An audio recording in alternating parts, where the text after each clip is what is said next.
Good evening, friends. Tonight we journey back to the medieval world to discover what truly unfolded inside those rowdy, smoke-filled taverns where every social class gathered beneath the same sagging beams. We'll explore the sticky floors where merchants dozed on straw, the watered ale that cost a day's wages, and the unwritten rules that kept daggers sheathed most nights. Simple truths about how our ancestors found warmth, company, and sometimes trouble in these crude establishments that served as the beating heart of every village and crossroads. If slow, story-rich history helps you unwind, feel free to tap like and subscribe, and in the comments, share where you're listening from and what hour greets you in your part of the world. I'm always fascinated by how this drowsy community stretches across time zones. So, lower your lights. Perhaps let some white noise fill the background, find your most comfortable position, and let the distant clamor of wooden tankards and drunken songs fade into whispers as we step together through the heavy oak door of a medieval tavern. Imagine yourself standing at the threshold of a medieval tavern on a cold autumn evening in the year 1387. The heavy wooden door, reinforced with iron bands and scarred by countless years of use, creaks on leather hinges as you push it open. Immediately, a wall of warmth hits you, thick with the mingled scents of wood smoke, spilled ale, and unwashed bodies. This is not the romanticized inn of fairy tales, but a real establishment where travelers, merchants, laborers, and sometimes even nobility's lesser servants converge in search of shelter, sustenance, and the simple comfort of human company. The first thing you notice is the sound, a constant, layered symphony of human activity. Wooden tankards thump against rough-hewn tables, creating a rhythmic percussion that underlies everything else. Conversations blend into a steady hum, punctuated by occasional bursts of laughter or raised voices arguing over dice games. In the corner, someone strums a lute with more enthusiasm than skill, the melody barely audible above the general clamor. The floorboards creak under the weight of moving bodies, and somewhere in the shadows, a dog gnaws on a discarded bone, the scraping sound adding to the tavern's organic orchestra. Your eyes adjust slowly to the dim interior.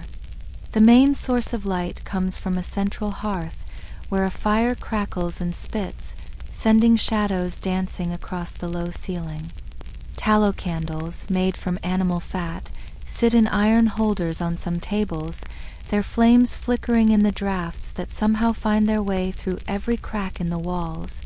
These candles emit a distinctive smell, slightly rancid, that mixes with the smoke from the hearth. The smoke itself never quite finds its way completely up the chimney, instead spreading in a thin haze throughout the room, making your eyes water slightly as you make your way further inside. The tavern keeper, a stout man with arms like tree trunks and a leather apron stained with years of spilled drinks, notices your entrance. His practiced eye evaluates you quickly, your clothing, your bearing, the weight of your purse. In medieval society, first impressions determined everything, including the quality of service you might expect. If you appear prosperous, he might guide you to a better spot near the fire. If you seem common, you'll find yourself squeezed onto a bench wherever space allows. And if you look desperate or dangerous, his hand might drift casually to the cudgel he keeps behind the bar. The layout of this establishment follows a pattern common throughout medieval Europe. The ground floor serves as the main gathering space, with the kitchen occupying a section at the back. Above, reached by a narrow wooden staircase that groans under every footstep, are the sleeping quarters. Though quarters might be too generous a term for what awaits weary travelers upstairs. The basement, if the tavern has one, stores barrels of ale and wine, along with preserved foods and sometimes less legal merchandise. As you find a place on one of the long benches that run alongside the trestle tables, you become aware of your companions for the evening. To your left sits a merchant, his fine wool cloak carefully arranged to display its quality while protecting it from the grimy table. He speaks in measured tones to his companion about the price of cloth in Flanders. To your right, two laborers lean close together, their conversation punctuated by gap-toothed grins as they share some jest about their master. Across from you, a young clerk, ink stains on his fingers marking his profession, reads from a small manuscript by candlelight, his lips moving silently as he traces the words. The serving wench, though in medieval times she would more likely be called the alewife or tapster, approaches with practiced efficiency. Her dress, made of rough homespun wool, shows the wear of countless days spent navigating between tables. Her hair is covered by a linen cap, as propriety demands, though wisps escape to frame a face that shows both weariness and watchfulness. She's learned to dodge grabbing hands with subtle shifts of her body, to smile without encouraging, to serve without lingering. In her work, there's a careful balance between friendliness that encourages tips and distance that prevents trouble. You order ale, the standard drink of the medieval tavern. Wine exists, certainly, but it's expensive, often imported, and usually reserved for those with deeper purses. The ale that arrives in your wooden tankard is not the clear, golden beverage we know today. It's thick, cloudy, often with bits of grain still floating in it. The taste is yeasty, slightly sour, with an earthy undertone that speaks of the crude brewing methods of the time. This particular batch has been watered down, a common practice that allows tavern keepers to stretch their supplies and increase profits. Still, it's safer to drink than water, which everyone knows can carry disease. The alcohol content, though lower than modern beer, provides some protection against the various ailments that contaminated water might carry. The food, when it arrives, reflects the simple fare available to common people in medieval times. A thick slice of dark bread, made from rye or barley rather than the expensive white wheat flour reserved for the wealthy. The bread is several days old, hard enough that you must soak it in your ale to make it chewable. Alongside it comes a bowl of pottage, that ubiquitous medieval stew made from whatever vegetables, grains, and occasional scraps of meat the kitchen has available. Today's version contains onions, leeks, peas, and barley, with small pieces of bacon adding flavor. The wooden spoon you're given is worn smooth from countless mouths, and you try not to think too much about its cleanliness as you eat. The concept of individual plates and utensils remains foreign to most medieval establishments. Many patrons carry their own knives, worn on their belts, which serve both as tools and eating implements. Forks are virtually unknown in Northern Europe at this time, considered an effete Byzantine affectation by those who have even heard of them. Most food is eaten with fingers, spoons, or sopped up with bread. The communal nature of dining means that several people might share the same bowl, dipping their bread into the same pot of stew, their fingers occasionally brushing as they reach for food. As the evening progresses, the tavern fills with more bodies. Each new arrival brings with them the outside world. Mud from the streets clings to their boots, leaving tracks across the floor that will eventually dry and add to the general grime. The rain that's been threatening all day finally begins, and those entering shake themselves like dogs, sending droplets flying. The smell of wet wool joins the already complex aromatic mixture of the tavern's atmosphere. You notice the various games of chance taking place at different tables. Dice games are most common, with carved bone cubes rattling in wooden cups before being thrown onto scarred tabletops. The stakes vary from table to table. At one, men gamble with small copper coins. At another, the stakes seem higher, with silver-changing hands and voices growing tense with each throw. Card games exist but are less common, the hand-painted cards being expensive and easily damaged in tavern conditions. Some play a form of backgammon called tables, moving pieces across boards marked with triangular points. The danger inherent in these games becomes apparent as voices rise at one of the dice tables. An accusation of cheating, whether true or false, hangs in the air like the smoke from the fire. Hands move to belt knives, bodies tense, and the tavern's atmosphere shifts palpably. The tavern keeper moves with surprising speed for his bulk, placing himself between the potential combatants. His presence, along with the cudgel now visible in his hand, encourages a temporary peace. Medieval tavern keepers served as unofficial peacekeepers, judges, and sometimes executioners of their own rough justice. Too much violence would bring the attention of local authorities, bad for business and potentially resulting in fines or closure. As night deepens, you begin to think about sleeping arrangements. If you have the coin, you might secure a spot in one of the beds upstairs. The word bed requires qualification here. These are not private rooms with individual beds as we might imagine. Instead, large wooden frames hold straw-filled mattresses where multiple strangers sleep side by side. The straw, changed infrequently, harbors its own ecosystem of small creatures. Fleas are so common that their presence is simply accepted as part of the traveling experience. Lice, too, make their home in the straw and easily transfer from one sleeper to another. The sleeping chambers above reveal themselves as you climb the narrow stairs, each step announcing your ascent with a creak. The space is divided into 2 or 3 rooms, though divided might be too strong a word for the flimsy partitions that separate them. In the first room, the better accommodations consist of actual beds with wooden frames. These beds are wide enough to sleep 3 or 4 people across, and it's not uncommon to wake up pressed against complete strangers who paid for their spots after you fell asleep. The mattresses, filled with straw or sometimes feathers if the establishment is particularly prosperous, rest on rope supports that sag with age and use. The bedding itself tells a story of countless previous occupants. Rough woolen blankets, rarely washed, carry the accumulated oils and odors of many bodies. In winter, these blankets are fought over, as the rooms remain cold despite the heat rising from the tavern below. In summer, they become unnecessary, even oppressive, and the smell of unwashed bodies intensifies in the close quarters.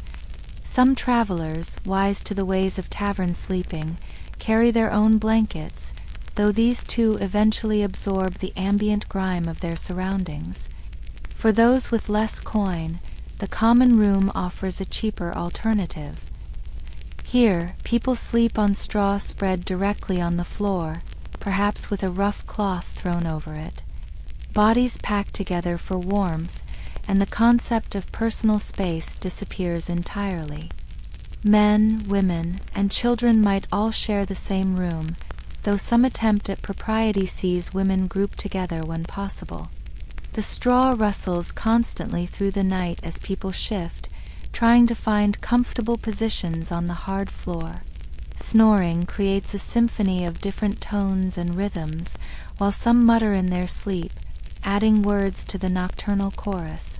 The question of security weighs heavily on every traveler's mind. Your belongings, such as they are, represent not just material wealth but potentially survival itself. A stolen purse might mean the difference between reaching your destination and starving on the road. Many sleep with their purses inside their shirts, tied to their bodies with leather cords. Boots serve as pillows, both to prevent theft and to keep them close at hand should a quick departure become necessary. Some travelers sleep in shifts, taking turns watching over their group's possessions. The presence of pickpockets and thieves in taverns was not merely a possibility but a certainty. These individuals operated with varying degrees of sophistication. Some were simple opportunists, taking advantage of drunk or sleeping victims. Others worked in organized groups, with one creating a distraction while another did the cutting of purse strings. The most skilled could remove a purse from a belt without the victim feeling anything, using small, sharp knives to slice through leather cords in a single motion. The tavern's population shifts as the night wears on. Some patrons, having spent their coin on ale and gambling, simply slump where they sit, heads resting on tables sticky with spilled drinks. The tavern keeper might let them stay if they're regular customers or if the night is particularly cold. Others are less fortunate, roughly awakened and pushed toward the door to find what shelter they can in the streets. The truly drunk might not even make it to the door under their own power, requiring the combined effort of the tavern keeper and his servants to remove them. Violence, when it erupts, follows predictable patterns. Arguments over women, accusations of cheating, old grievances brought to the surface by alcohol, all serve as catalysts. The fighting style of the time lacks the choreographed elegance often portrayed in modern films. Instead, it's brutal, quick, and dirty. Tankards become weapons, benches are overturned to create barriers, and knives flash in the firelight. Most fights end quickly, either through intervention or exhaustion, though some result in serious injury. Blood on the tavern floor is not uncommon, simply covered with fresh rushes or sawdust and forgotten by morning. The role of women in the tavern creates its own complex dynamic. Beyond the serving staff, women travelers face particular challenges. Respectable women rarely travel alone, usually accompanied by family members or servants. Those who do find themselves alone are automatically suspected of being prostitutes or worse. Some taverns maintain separate rooms for women, though these are often no safer than the common areas. Women of questionable virtue do indeed ply their trade in many taverns, their presence tolerated as long as they don't cause trouble and sometimes pay the tavern keeper a portion of their earnings. The sounds of intimate activities filter through the thin walls and floors throughout the night. Privacy, as a concept, barely exists in medieval life, and the tavern exemplifies this reality. Couples, whether married or engaged in more temporary arrangements, conduct their business with only the most token attempts at discretion. The rhythmic creaking of bed ropes, muffled voices, and occasional laughter serve as reminders that human nature remains constant across centuries. Other patrons largely ignore these sounds, having learned to tune out what cannot be avoided. As you lie in the darkness, whether on a flea-infested bed or the hard floor, the tavern continues its nocturnal life around you. Mice scurry along the walls, their tiny feet pattering across the floor in search of crumbs. Occasionally, a rat, bolder and larger, makes its presence known with a heavier tread. Cats, kept by the tavern to control the rodent population, prowl through the shadows, their eyes reflecting the dying embers of the hearth fire. In the walls themselves, beetles and other insects move through their hidden highways, contributing their own subtle sounds to the night's symphony. The morning approaches slowly in the tavern, marked not by clocks, which remain rare and expensive, but by the gradual changes in activity. The fire in the hearth, allowed to die down during the night, gets rebuilt by a yawning servant. The first travelers, those with long journeys ahead, begin to stir, gathering their possessions in the pre-dawn darkness. The sounds of the kitchen starting its day drift up through the floors, pots clanging, fire crackling to life, the thump of dough being kneaded for the day's bread. Your body aches from the night spent on inadequate bedding. Your clothes, which you slept in as was common practice, feel stiff and uncomfortable. The itching that you tried to ignore during the night has intensified, suggesting that some of the tavern's smaller inhabitants have made you their temporary home. Your mouth tastes of stale ale and the thick air of too many bodies in too small a space. Yet you've survived another night on the medieval road, neither robbed nor murdered, which counts as a success in these uncertain times. The morning rituals of the tavern begin in earnest as more patrons wake. There's a rush for the primitive facilities, usually just a privy out back consisting of a wooden seat over a pit. Chamber pots, used during the night by those unwilling to navigate dark stairs, need to be emptied. The smell of their contents adds temporarily to the tavern's bouquet of odors before being disposed of. Some patrons attempt basic hygiene, splashing water from a communal basin on their faces and hands, though full bathing remains a rare luxury. The breakfast offered follows the same simple pattern as the evening meal. Bread, perhaps slightly fresher than yesterday's, some cheese if available, and ale.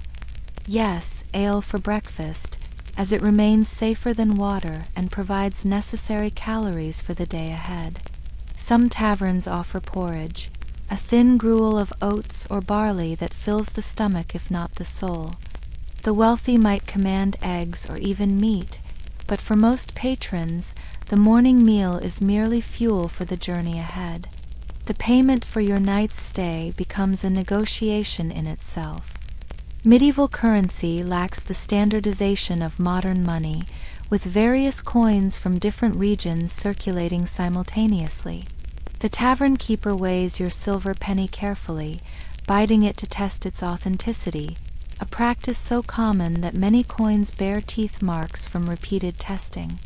The rates themselves fluctuate based on season, local events, and the tavern keeper's assessment of what you can afford. A night's lodging might cost a penny for a space on the floor, 2 for a shared bed, prices that represent a significant portion of a common laborer's daily wage. As you prepare to leave, you observe the changing of the guard, so to speak, as night travelers depart and day visitors arrive. Local craftsmen stop in for their morning ale before heading to their workshops. Farmers from nearby villages bring produce to sell, using the tavern as an informal marketplace. The atmosphere shifts from the drowsy aftermath of night to the building energy of a new day. Conversations turn to business, weather, and the eternal concerns of crops and trade. The tavern keeper's wife emerges from the kitchen, her authority in this domain absolute. While her husband manages the public face of the establishment, she controls the practical aspects that keep it running. The brewing of ale, the purchasing of supplies, the management of servants, all fall under her supervision. Her sharp eyes miss nothing, counting heads to ensure everyone has paid, noting damage that will require compensation, identifying potential trouble before it fully develops. In many ways, she represents the true power behind the tavern's continued operation. You notice now, in the better light of morning, details that darkness had hidden. The walls, made of wattle and daub, a mixture of mud, straw, and animal dung plastered over a wooden framework, show cracks and repairs from years of settling. Symbols and crude drawings, carved into the wooden posts by countless bored or drunk patrons, tell their own stories. Here, initials intertwined in a heart, there, a crude insult about someone's parentage, and occasionally, symbols that might be religious or might be something older, more pagan, scratched by travelers from distant lands. The regional variations in tavern customs become apparent through conversations with fellow travelers. In some areas, taverns serve as informal courts where local disputes are settled. In others, they function as message centers, with letters and packages left for collection by future travelers. The tavern keeper often serves as an informal banker, holding money for regular customers, extending credit to those he trusts, and sometimes acting as a money changer for foreign currencies. The stories shared over morning ale reveal the darker aspects of tavern life that everyone knows but rarely discusses openly. Tales of travelers who disappeared in the night, their belongings mysteriously appearing in local markets. whispers of tavern keepers who drug their ale to make robbery easier, stories of secret passages used to move stolen goods or wanted criminals. These tales, whether true or embellished, serve as warnings to the unwary and reminders that trust should be carefully rationed on medieval roads. The medical dangers of tavern life extend beyond fleas and lice. Diseases spread rapidly in these close quarters. A coughing traveler from London might carry an illness that devastates a rural village. Skin conditions, eye infections, and digestive ailments pass from person to person through shared drinking vessels and close proximity. The concept of contagion remains poorly understood, with most people attributing illness to bad air, divine punishment, or astrological influences rather than the transmission of disease through contact. Yet despite all these hardships and dangers, the medieval tavern serves a crucial social function that extends far beyond mere shelter and sustenance. In an age where most people rarely travel more than a few miles from their birthplace, taverns provide windows into the wider world. News travels along trade routes from tavern to tavern, carried by merchants, pilgrims, and wandering entertainers. An uprising in distant Flanders, a new tax imposed by the king, a particularly good harvest in the south. All these pieces of information flow through the tavern network, shaping understanding of the world beyond village boundaries. The entertainment value of taverns cannot be understated in a world with few diversions. Traveling minstrels and storytellers know that taverns provide both audience and income. On any given night, you might hear tales of King Arthur and his knights, bawdy songs that would make a modern audience blush, or news ballads that put recent events to memorable melodies. These performances serve multiple purposes: entertainment, certainly, but also education and the preservation of cultural memory in a largely illiterate society. The religious aspect of tavern life creates its own tensions. The Church officially disapproves of excessive drinking and the moral dangers taverns represent, yet priests and monks frequent these establishments like anyone else. Some taverns maintain small shrines or religious images, perhaps a carved saint watching over the common room or a cross scratched above the doorway. Travelers might say prayers before retiring, seeking divine protection against both human and supernatural dangers that night might bring. The superstitions surrounding taverns run deep in medieval consciousness. Certain establishments gain reputations for being haunted by the spirits of murdered travelers. Others are said to be protected by helpful spirits who warn of danger or bring good fortune to those who show proper respect.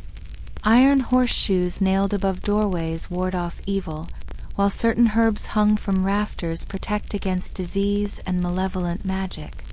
These beliefs, dismissed by church authorities but deeply held by common people, influence behavior and create atmosphere thick with possibility and dread. As your time in the tavern draws to a close, you realize how these establishments serve as microcosms of medieval society. Here, the rigid social hierarchies that define daily life become slightly more fluid, though never disappearing entirely. A successful merchant might share a table with a nobleman's servant, their conversation bridging social gaps that would be insurmountable in other contexts. Yet everyone knows their place, understands the unwritten rules, and maintains the careful balance that prevents social order from collapsing entirely. The economic ecosystem of the tavern extends beyond simple room and board. Traveling merchants use taverns as informal warehouses, storing goods temporarily while arranging sales. Local craftsmen might display their wares, hoping to catch the eye of travelers with coin to spend. Scribes offer their services to illiterate patrons who need letters written or documents read. Even beggars understand that tavern doorways provide profitable positions, catching travelers in moments of relative prosperity and perhaps loosen generosity. The seasonal rhythms profoundly affect tavern life. In winter, taverns become refuges from cold that kills, their hearth fires literally meaning the difference between life and death for poor travelers. The common rooms pack tighter, body heat becoming a shared resource, and even the fleas seem sluggish in the cold. Summer brings its own challenges. The heat amplifies every smell, food spoils quickly, and tempers shorten as bodies press together in stifling air. Spring and autumn see the most travel, and taverns pulse with energy as roads become passable and trade resumes its flow. The legal ambiguities surrounding taverns create spaces where normal rules bend without quite breaking. Technically, many activities common in taverns violate local laws: gambling, prostitution, conducting business on holy days. Yet authorities generally turn blind eyes as long as taverns pay their taxes and don't harbor known criminals. This unofficial tolerance creates gray zones where people of different backgrounds can interact in ways impossible in more regulated spaces. The memories you carry from a night in a medieval tavern are not romantic ones. Your skin still itches from numerous bites, your clothes smell of smoke and stale ale, and your purse is lighter than you'd prefer. Yet you've participated in an essential human institution, one that connects communities across vast distances and provides crucial infrastructure for commerce, communication, and culture. The tavern you're leaving will continue its cycle, new travelers arriving as you depart, stories being told and retold, the great wheel of medieval life turning another revolution. The sounds of the tavern fade as you step back onto the muddy street, but they never quite leave you. The creak of wood, the splash of ale, the murmur of voices sharing news from distant places. These sounds embed themselves in memory, becoming part of your understanding of how people lived, survived, and occasionally thrived in a world so different from our own.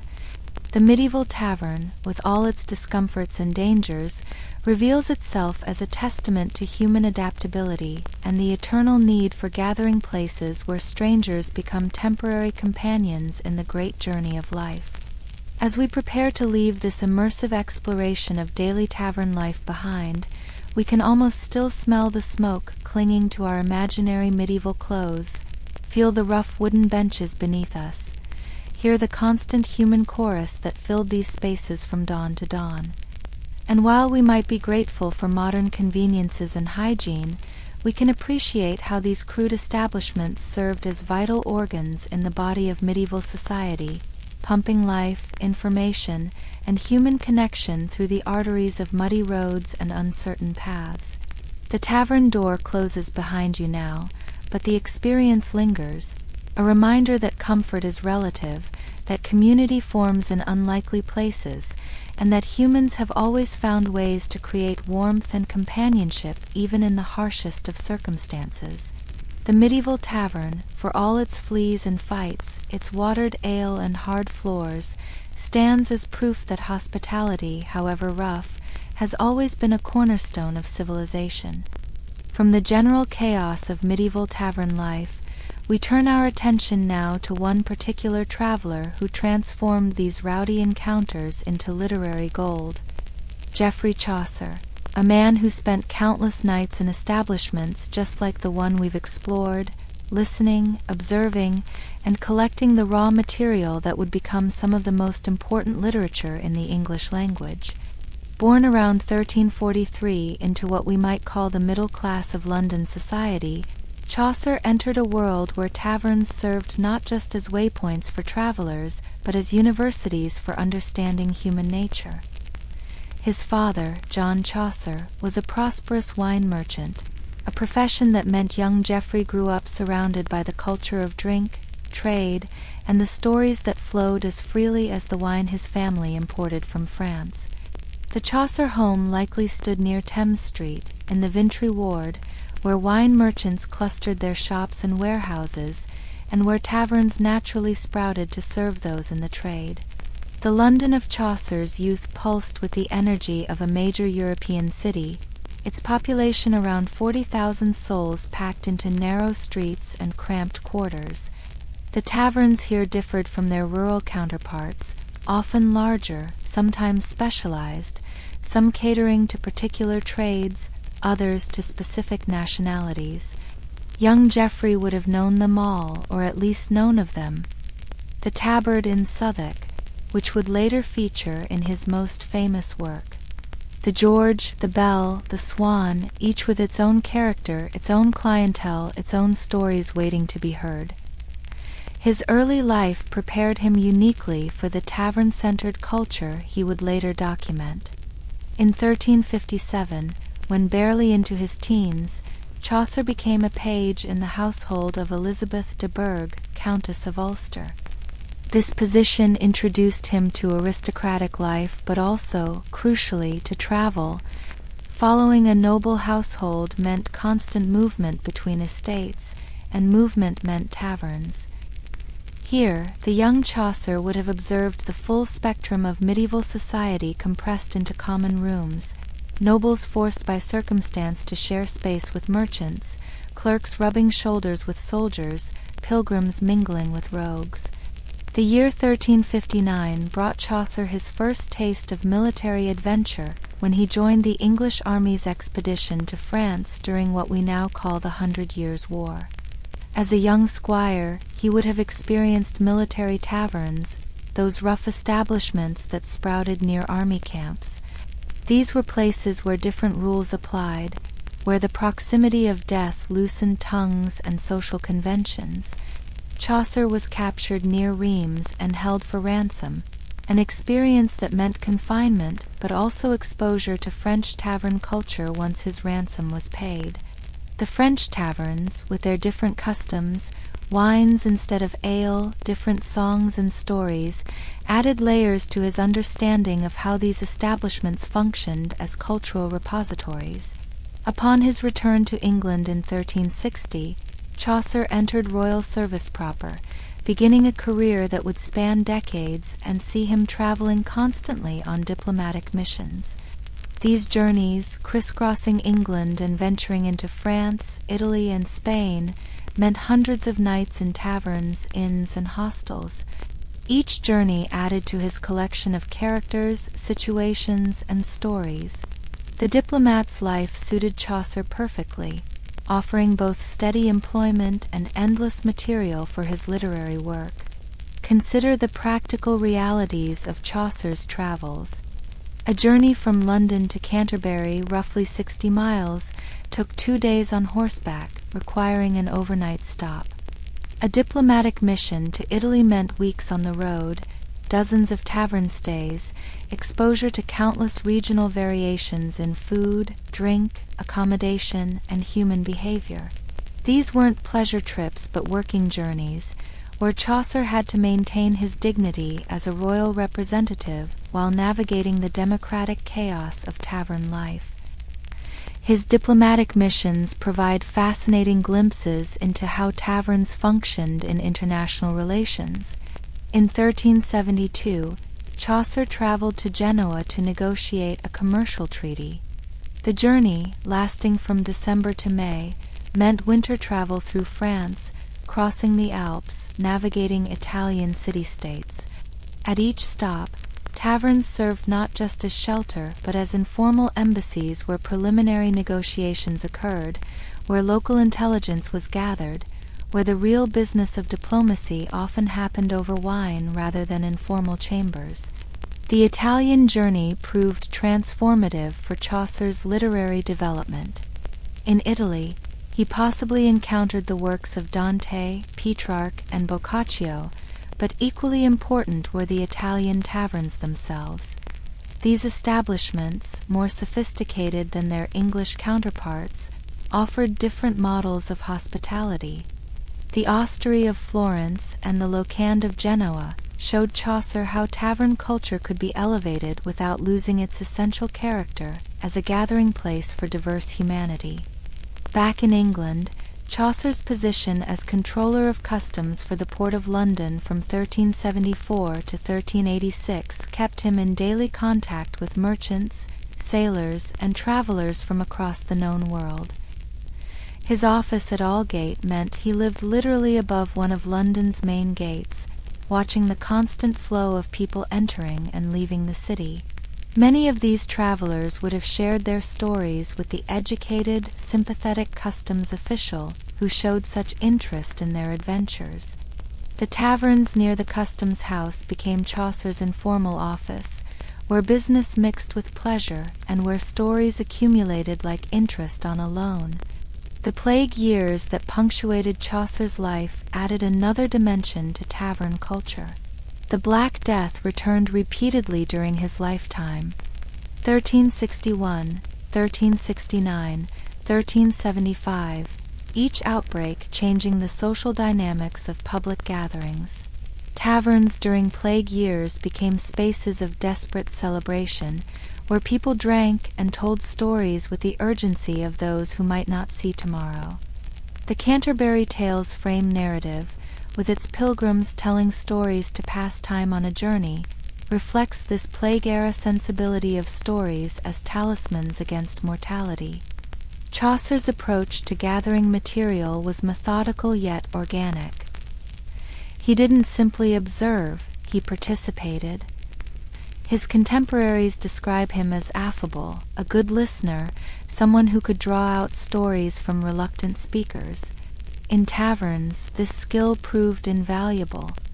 A merchant might share trade secrets with the sympathetic customs official. A soldier might recount battles to someone who'd seen military service. A clerk might discuss theology with a fellow educated man. Each conversation added threads to the tapestry Chaucer was weaving in his mind. The linguistic diversity of taverns particularly fascinated Chaucer. Medieval England was polyglot, with English, French, and Latin competing and combining. In taverns, he heard English in all its regional varieties, the harsh consonants of northern dialects, the softer vowels of the south, the particular slang of different trades and professions. This linguistic variety appears throughout the Canterbury Tales, where characters speak in voices distinctly their own, their language revealing class, education, and regional origin. His poem, The House of Fame, written around 1380, contains a passage that might describe his own tavern experiences. He writes of a great hall where every sound ever made congregates, where whispers and shouts, lies and truths, all mixed together in a great cacophony. This could easily be a metaphorical tavern, where human communication in all its forms creates a symphony of meaning and meaninglessness, significance and triviality. The financial aspects of Chaucer's travels deserve consideration. As a royal servant, he received allowances for his journeys, but these were often paid late or insufficiently. This meant Chaucer experienced taverns from various economic perspectives, sometimes as a well-funded diplomat who could afford private rooms and better wine, sometimes as a cash-strapped traveler grateful for floor space and watered ale. This economic variability gave him authentic understanding of how differently taverns treated customers based on their apparent wealth. His work at the customs house exposed him to the smuggling operations that often centered on taverns. Wine arrived legally through his office, but much also arrived through less official channels, distributed through networks of taverns that served as both consumption points and distribution centers. Chaucer's poetry hints at this underground economy without explicitly condemning it, suggesting an insider's knowledge of how these systems operated. The shipman in the Canterbury Tales, with his knowledge of every creek and harbor, every tavern and its keeper, represents this shadow world of semi-legal maritime trade. The religious dimensions of tavern culture particularly intrigued Chaucer. Despite church condemnation of excessive drinking and tavern-going, religious travelers formed a significant portion of tavern clientele. Monks on monastery business, friars begging their way across the country, pardoners selling indulgences, summoners delivering ecclesiastical court summons, all required shelter and sustenance. The gap between religious ideals and tavern realities provided rich material for Chaucer's sometimes savage satirical portraits of religious figures. In 1386, Chaucer's life took another turn when he became Member of Parliament for Kent. This position required regular travel between his new home in Greenwich and Westminster, with frequent stops in the taverns that lined the route.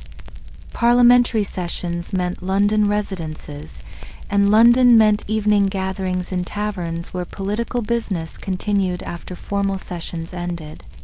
Here, Chaucer observed how political power operated in informal settings, how alliances formed over shared drinks, how information flowed through networks of casual conversation. The Canterbury Tales, begun sometime in the 1380s, represents the culmination of decades of tavern observation. The frame narrative, pilgrims traveling from the Tabard Inn in Southwark to Canterbury Cathedral, places the tavern at the literal starting point of the story. The Tabard wasn't fictional. It was a real establishment that Chaucer knew well, chosen specifically because his audience would recognize it, would know its reputation, would understand what sort of place it was and what sort of people gathered there. Harry Bailey, the host of the Tabard who proposes the storytelling contest, embodies the ideal tavern keeper, jovial but authoritative, capable of managing diverse personalities, understanding that entertainment and order must balance for a tavern to succeed.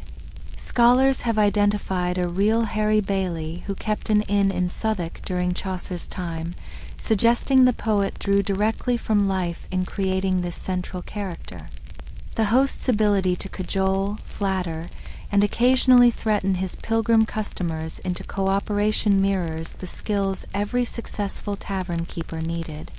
The pilgrims themselves represent a cross-section of medieval society, such as could only have gathered in a tavern. The knight and his son the squire, representing military nobility. The prioress and the monk, showing religious authority. The merchant, the franklin, and the guildsman, embodying the rising middle class. The miller, the reeve, and the plowman giving voice to working people. This diverse assembly, united temporarily by shared purpose and shared space, recreates the social dynamics of tavern life that Chaucer had observed for decades. Each pilgrim's tale reflects not just their social position, but the kind of story that would actually be told in taverns. The knight's tale of courtly love and noble combat represents the elevated romance that nobility preferred. The miller's fablio, crude and comic, exactly captures the bawdy entertainment common people enjoyed. The wife of Bath's discussion of marriage and female sovereignty voices concerns that women might share when men's attention was diverted. These aren't simply stories, they're performances shaped by audience and setting, just as tavern tales always were. Chaucer's genius lay in recognizing that tavern stories revealed truth through fiction. The tales people told, the way they told them, the reactions they sought and received, all exposed character more effectively than direct description. A merchant might claim honesty while telling a story that revealed his cynicism. A religious figure might preach virtue while revealing through their narrative choices their own moral flexibility. The tavern setting allowed these revelations to emerge naturally. In vino veritas applied to narrative rather than simple confession. The technical aspects of Chaucer's poetry show tavern influence. His meter often mimics conversational rhythm, the rise and fall of voices in animated discussion. His use of interruption, where one character breaks into another's tale, recreates the informal dynamics of tavern storytelling where audience participation was expected. The host's commentary between tales serves the function of the tavern keeper managing the evening's entertainment, maintaining energy, preventing conflicts, ensuring everyone gets their turn. Chaucer's treatment of alcohol in the tales reflects sophisticated understanding of its social function. Characters drink throughout the pilgrimage, but drunkenness appears strategically. The cook, too drunk to finish his tale, represents the occupational hazard of tavern workers. The summoner, whose face shows signs of excessive drinking, embodies the corruption alcohol can bring. The pardoner, who admits he preaches best when drunk, reveals how alcohol loosens tongues and inhibitions. These aren't moralistic condemnations, but realistic observations of alcohol's role in medieval social life. The economic underpinnings of the pilgrimage mirror the economics of tavern travel. The pilgrims represent various economic classes, each with different resources for the journey. Some can afford better accommodation and food, others must economize. The host's proposal that the worst storyteller by dinner for all creates economic stakes that would resonate with anyone who'd experienced the complex negotiations of group travel and shared expenses. The subtle references to money throughout the tales, who pays, who owes, who can afford what, reflect the constant economic calculations of tavern life. The seasons of Chaucer's travels added texture to his understanding of how taverns functioned throughout the year. Spring pilgrimages, when roads became passable and religious duty called, brought particular types of travelers and stories. Summer's merchant caravans, moving goods while weather permitted, created different tavern dynamics. Autumn harvests meant celebration and temporary prosperity in rural taverns. Winter trapped travelers in place, creating forced intimacies that could produce either camaraderie or conflict. These seasonal rhythms appear throughout Chaucer's work, grounding his narratives in the physical realities of medieval travel. His personal relationships often developed in tavern settings. John Gower, fellow poet and friend, likely shared many tavern evenings with Chaucer, their literary discussions mixing with observation of the human comedy around them. Ralph Strode, the philosopher, brought different perspectives to tavern conversations, perhaps inspiring the philosophical passages that punctuate Chaucer's earthier narratives.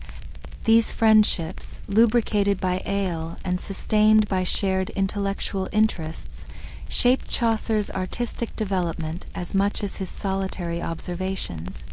The French influences in Chaucer's work stem partly from his experiences in French taverns during diplomatic missions. The fabliaux tradition, those short, often obscene comic tales that influenced several Canterbury stories, thrived in French tavern culture. Chaucer would have heard these stories performed in their original context, understanding how rhythm, gesture, and audience participation enhanced their effect. The French taverns, with their wine-drinking culture and different social protocols, offered alternative models for social gathering that enriched his palette of human observation. Women in taverns presented particular fascination for Chaucer. The wife of Bath, perhaps his most vivid character, embodies the complicated position of women who moved through public spaces. Her economic independence, gained through successive marriages, allows her to travel and tell stories as freely as any man. Yet she must constantly navigate the assumptions and restrictions placed on women in tavern spaces. Her prologue, longer than her tale, recreates the kind of autobiographical monologue that might emerge after several cups of wine, when social constraints temporarily loosened. The medical knowledge Chaucer displays throughout his work partly derived from tavern conversations with traveling physicians. Medieval medical practitioners often traveled between patients, staying in taverns where they might share knowledge with colleagues or explain treatments to curious laypeople. The doctor of physic in the tales, with his detailed knowledge of astrology and humoral theory, represents these itinerant healers. Chaucer's descriptions of various ailments, from the cook's running sore to the summoner's skin condition, suggest careful observation of the medical conditions prevalent among tavern regulars.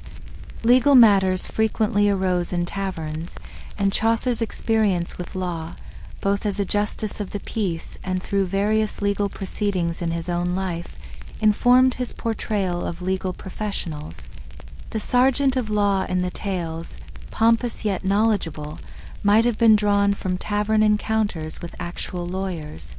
Legal documents were often witnessed in taverns, contracts negotiated, disputes mediated. The taverns served as an informal court where community standards were enforced through social pressure rather than formal law. Chaucer's understanding of music and performance grew from tavern entertainment. The musical interludes in his works, songs, instrumental pieces, the rhythm of verse itself, reflect the soundscape of tavern life.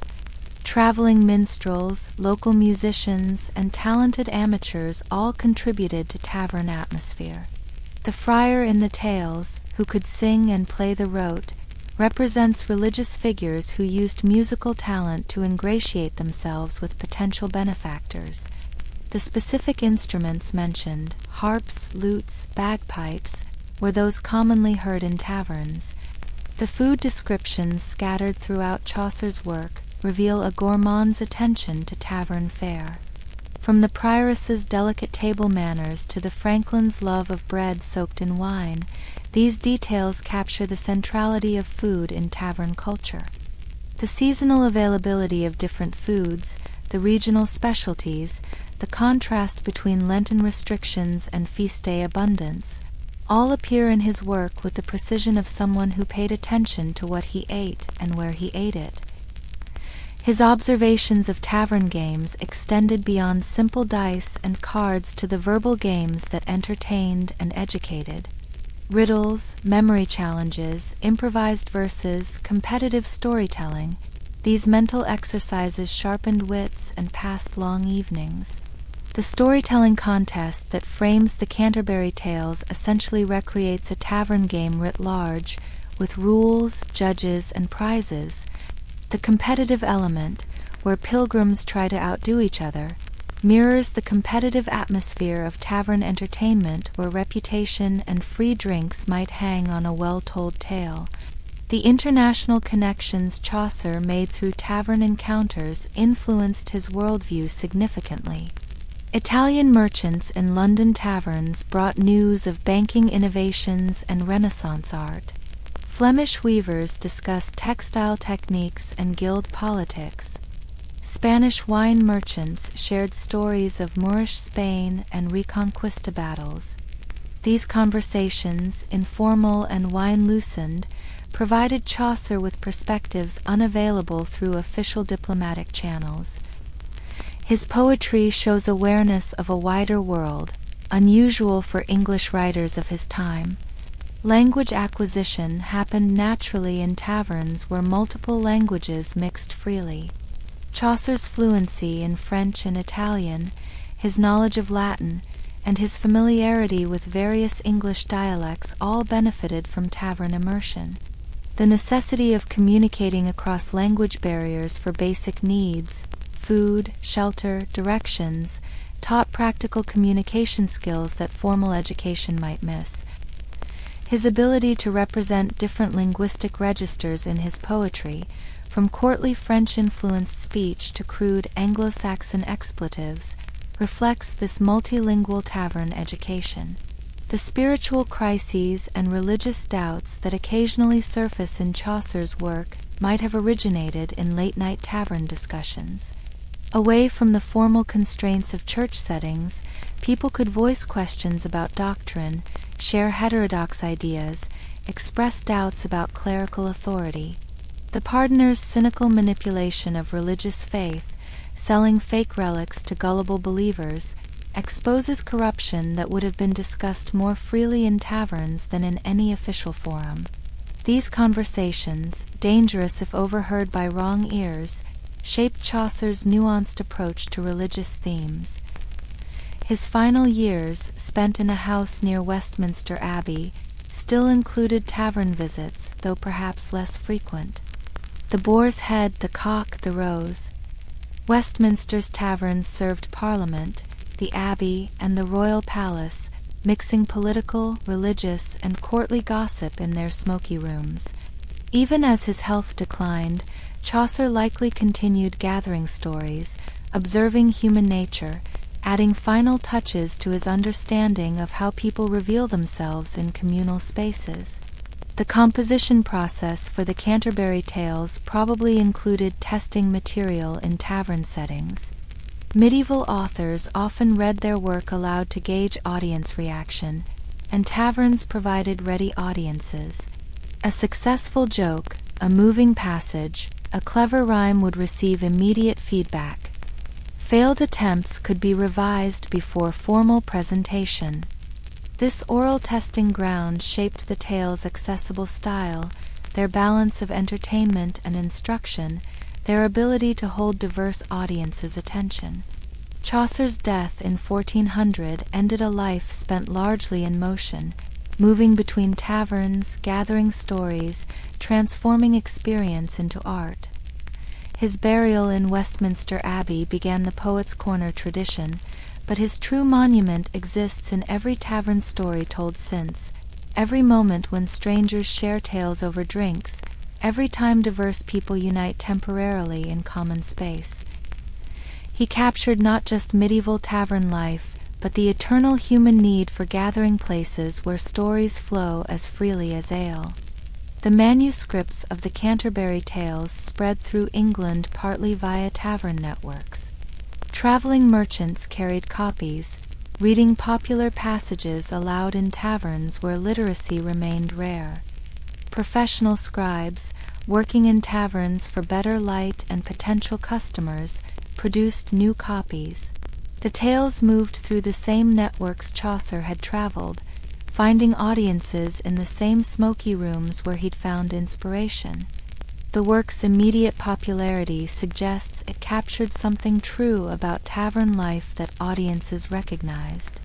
Modern scholars studying Chaucer often focus on his literary innovations, his psychological insights, his narrative techniques. Yet, understanding his work requires understanding the tavern context that shaped it. These weren't abstract stories created in isolation, but living narratives born from actual encounters in actual places. Every character type in the tales could be found in any substantial medieval tavern. Every story structure echoes patterns of tavern entertainment. Every theme emerges from concerns discussed over countless cups of ale. The legacy of Chaucer's tavern observations extends beyond literature into social history. His detailed portraits preserve information about medieval life that formal documents miss. How people actually spoke rather than how they were supposed to speak. What they actually believed rather than official doctrine. How they actually behaved rather than idealized conduct. The tavern allowed Chaucer to see past official facades to human reality, and his work preserves that reality for us. As we close this exploration of Chaucer's tavern experiences, we can imagine him on one final evening, perhaps at the tabard itself, listening to yet another traveler's tale. His eyes, weakening with age, still sharp for human detail. His ear still attuned to the rhythms of natural speech. His mind still cataloging, comparing, composing. He embodied the tavern's democratic spirit, finding equal interest in knight and miller, prioress and wife of Bath. His gift was recognizing that every person who walked through a tavern door carried stories worth preserving. The transformation of tavern experience into lasting art required more than simple observation. It demanded empathy to understand different perspectives, wisdom to see patterns in apparent chaos, and skill to shape raw material into meaningful narrative. Chaucer possessed all these qualities, but the taverns themselves provided the education.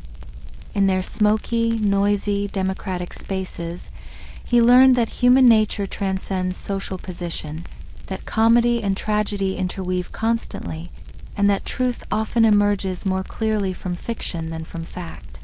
The quiet scribe becomes the careful listener, the diplomatic traveler transforms into the literary pilgrim, and the tavern regular evolves into the father of English literature.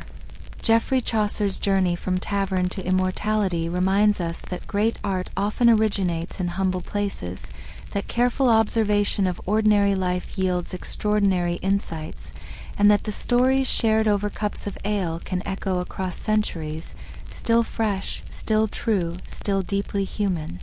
Beyond the visible life of medieval taverns, behind the obvious commerce of ale and accommodation, existed a shadow world that operated according to different rules entirely. If you knew where to look, if you understood the subtle signals, if you possessed the right connections, taverns revealed themselves as nodes in vast networks of illegal trade, espionage, and carefully orchestrated deception. The same establishments that offered weary travelers rest served simultaneously as centers for activities that could lead to fortune or the gallows. The architecture of medieval taverns often included features that served purposes beyond their apparent function. A careful examination of surviving medieval buildings that once housed taverns reveals curious anomalies: walls that seem too thick for their structural requirements, cellars with dimensions that don't match the buildings above them, staircases that lead to spaces smaller than they should be. These architectural puzzles hint at the hidden rooms that many taverns incorporated into their designs. Sometimes built with the original construction, sometimes added later, these secret spaces served various clandestine purposes. Consider the practical construction of a hidden room in a medieval tavern. The thick walls of wattle and daub or stone construction made concealment relatively simple. A false wall might be installed a few feet from the true wall, creating a narrow space accessible only through a concealed door. This door might be disguised as a piece of furniture, a heavy cabinet that swung aside on hidden hinges, a section of paneling that appeared solid but moved when pressed in the right spot, or floorboards that lifted to reveal stairs descending into darkness. The construction required skilled craftsmen who could be trusted to maintain silence about their work. These hidden spaces served multiple functions depending on the tavern's particular underground economy. Smugglers used them to store goods that hadn't passed through official customs, while being exported without paying taxes, wine imported without duties, salt moved outside the royal monopoly. The rooms needed to be dry enough to prevent damage to stored goods, ventilated enough to prevent the telltale mustiness that might alert authorities, and accessible enough for quick loading and unloading during prearranged times. The smuggling operations that centered on taverns followed patterns refined over generations. Goods would arrive at odd hours, perhaps hidden in legitimate shipments of ale barrels or food supplies. The tavern keeper, or more often a trusted employee, would supervise the transfer to hidden storage. Buyers would be contacted through intermediaries, negotiations conducted in coded language, and eventually the goods would leave the tavern as quietly as they arrived. Payment might be in coin, but often involved complex arrangements of credit, barter, or reciprocal favors that left no documentary trail. The human networks that supported these operations extended far beyond individual taverns. A successful smuggling ring might involve dozens of establishments along a trade route, each serving as a safe house where goods could be stored temporarily. Tavern keepers knew each other, vouched for trustworthy travelers, passed messages through regular customers.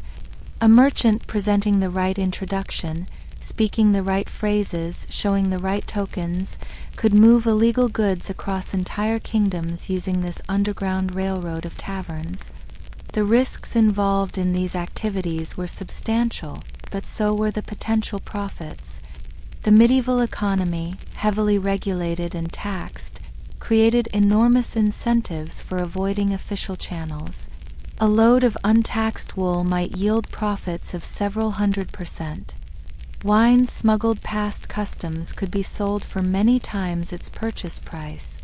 Even everyday items like candles, leather, or iron tools became profitable when moved outside official monopolies.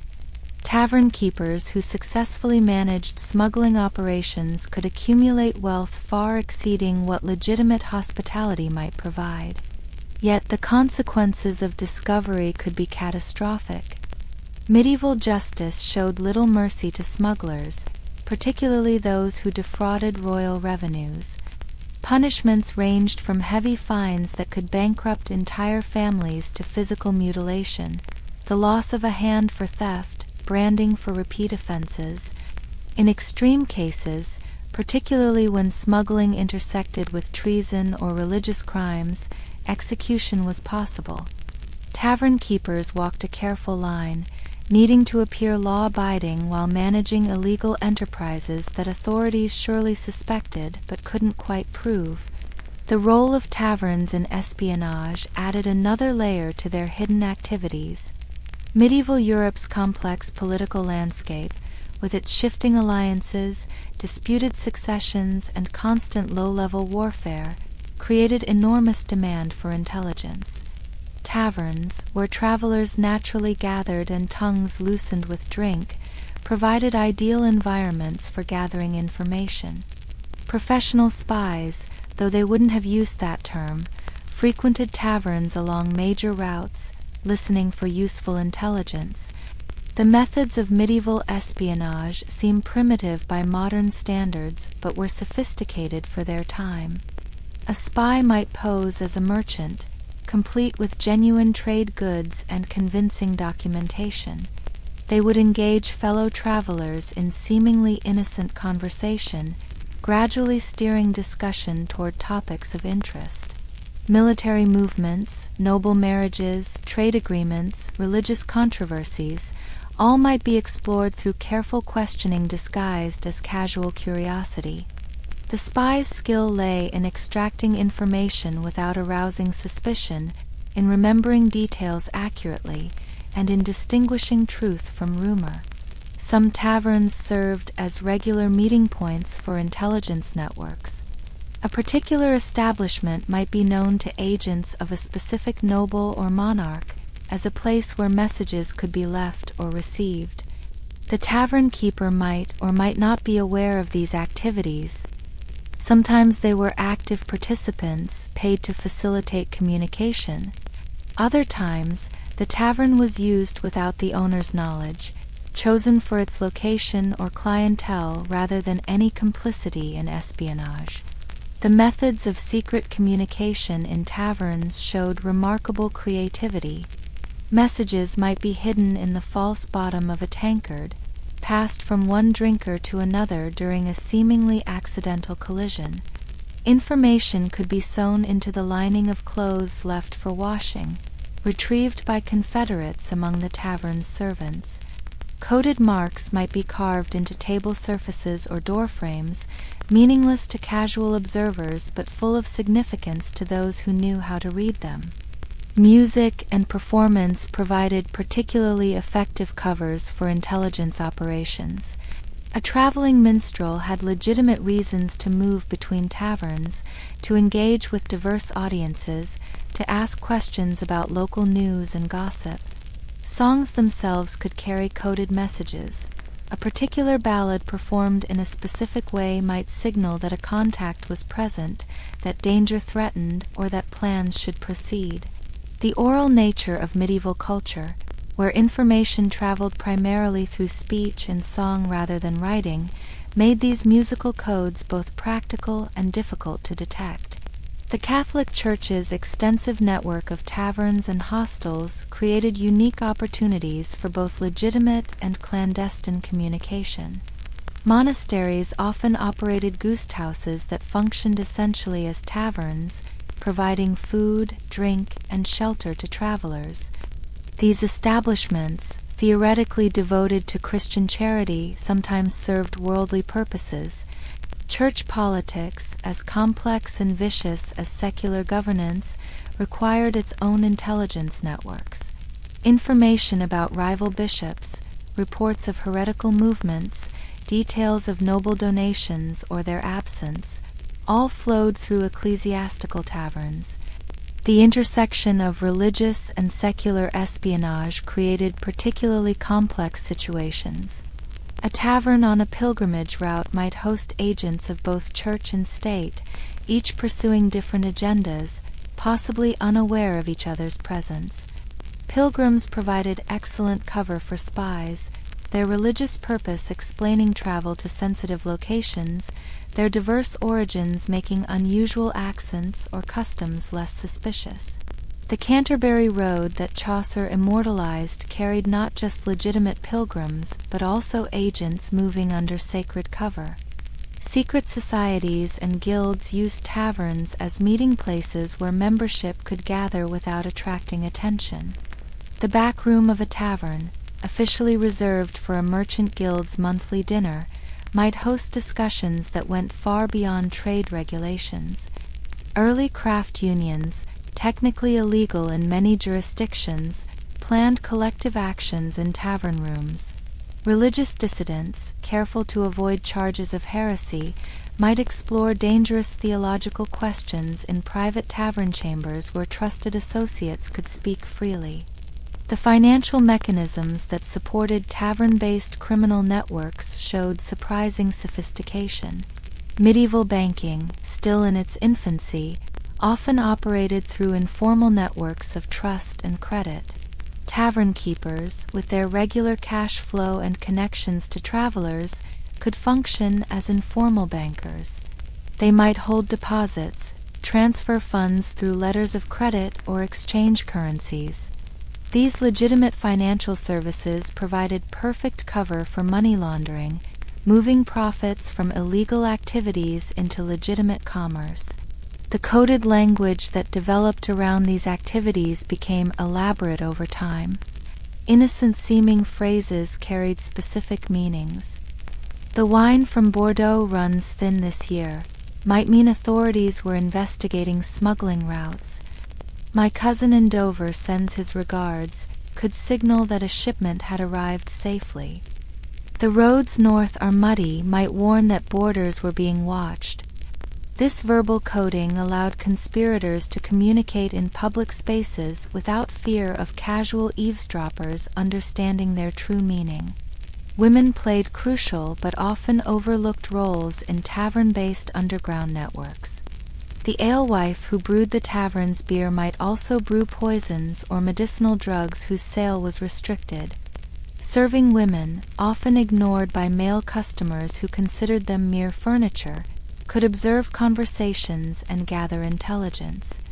The tavern keeper's wife, managing the domestic side of the operation, might oversee hidden storage spaces or coordinate messages between conspirators. Women's supposed innocence and inferior status paradoxically gave them freedom to operate in spaces where men would be suspected. The seasonal patterns of illegal tavern activities followed predictable cycles. Winter, when travel was difficult and authorities less likely to investigate, saw increased smuggling activity. Spring pilgrimages provided cover for moving both goods and information.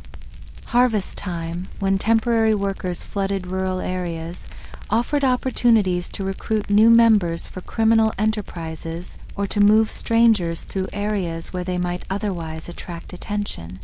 These patterns, known to both criminals and authorities, created a constant game of prediction and misdirection. The technologies of concealment evolved continuously as authorities developed new methods of detection.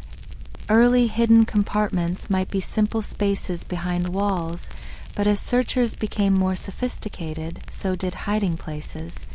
Double false walls, where an obvious hidden space concealed a second, truly secret area. Furniture with complex internal structures that required specific manipulation to access. Barrels with false bottoms that could withstand casual inspection. Each innovation in hiding prompted corresponding innovations in searching, an arms race between concealment and discovery. The role of alcohol itself in facilitating illegal activities cannot be understated. Beyond simply loosening tongues, alcohol consumption provided cover for suspicious behavior. A man who appeared drunk might actually be stone sober, his apparent intoxication explaining why he was in the wrong place or asking inappropriate questions. Staged drinking contests could provide distraction while Confederates conducted business elsewhere.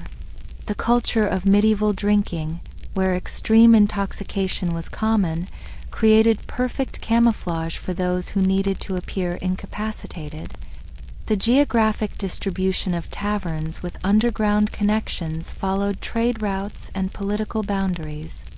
Border taverns, where jurisdictions met and authorities' power was ambiguous, became natural centers for illegal activity. Port taverns, with their constant flow of foreign visitors and goods, provided ideal cover for smuggling operations. Crossroads taverns, where multiple routes converged, became communication hubs for far-flung networks.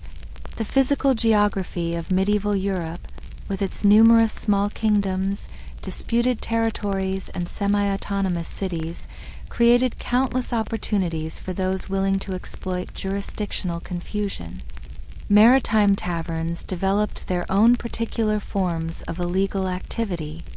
Pirates and privateers, often indistinguishable in practice, used coastal taverns as recruiting stations, intelligence posts, and markets for stolen goods. The tavern keeper might know nothing of piracy but profit from the spending of successful raiders. Or they might be active participants, investing in pirate ventures, providing intelligence about merchant shipping, facilitating the sale of captured goods. The romantic image of pirates carousing in taverns had basis in reality, though the actual practice involved more careful planning than drunken celebration. The development of written codes and ciphers for tavern-based communication showed increasing sophistication over the medieval period. Simple substitution ciphers, where each letter was replaced by another, gave way to more complex systems. Messages might be written in invisible ink made from lemon juice or other organic compounds, becoming visible only when heated. Documents might use acrostic codes where the first letter of each line spelled out the true message. Books or manuscripts left in taverns might contain marginalia that seemed like casual notes but actually carried coded intelligence. The legal authorities' attempts to penetrate these tavern-based networks showed both innovation and frustration. Royal officials developed their own networks of informants, offering pardons or reduced sentences to criminals who would reveal their associates. These turned conspirators created dangerous uncertainties within criminal organizations. Anyone might be a potential betrayer, leading to elaborate tests of loyalty and Byzantine structures where no individual knew enough to compromise the entire operation. The paranoia this generated sometimes destroyed networks more effectively than direct law enforcement action. The economic impact of tavern-based illegal trade on medieval society was profound though difficult to quantify. Historians estimate that smuggling might have accounted for anywhere from 10 to 30% of actual trade in certain goods. This shadow economy affected legitimate merchants who found themselves undercut by untaxed goods, tax collectors who couldn't meet revenue targets, and ultimately the Crown's ability to fund military campaigns or public works. Yet it also provided goods and services that official channels couldn't or wouldn't supply, creating a complex moral economy where illegality didn't necessarily mean immorality in popular perception. The traditions and customs that developed around these underground activities became deeply embedded in tavern culture. Certain phrases, gestures, or objects acquired meanings that persisted long after their original purpose was forgotten. The tradition of clinking glasses before drinking, for instance, may have originated partly as a way to ensure drinks weren't poisoned, but also served as a subtle way to signal peaceful intentions in negotiations. The practice of buying rounds for the house might derive from a need to establish credibility and goodwill before proposing illegal ventures. These customs, innocent on their surface, carried deeper meanings for those who knew how to interpret them. The psychological profiles of successful tavern-based criminals reveal common characteristics. They needed to be sociable enough to build networks, yet discreet enough to keep secrets. They required excellent memories to track complex arrangements without written records. They had to judge character quickly and accurately, distinguishing potential partners from probable informants. Most importantly, they needed to maintain dual identities, appearing as respectable tavern keepers or merchants while managing criminal enterprises. This psychological complexity makes them fascinating figures, neither simple heroes nor villains but complex individuals navigating dangerous waters. The gradual professionalization of law enforcement in the later medieval period changed the dynamics of tavern-based crime. As cities developed more organized watch systems and kingdoms established proto-police forces, the casual criminality of earlier periods became harder to sustain. Professional investigators learned to recognize the signs of hidden rooms, to interpret coded communications, to infiltrate criminal networks. The arms race between criminals and authorities accelerated, leading to more sophisticated methods on both sides.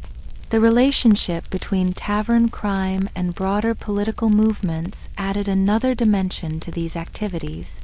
Rebellions often began in taverns where discontented people gathered to voice grievances. The Peasants' Revolt of 1381 in England saw taverns serve as organizing points where revolutionary ideas spread. The thin line between political dissent and treason meant that tavern conversations about taxation or noble privilege could lead to accusations of sedition.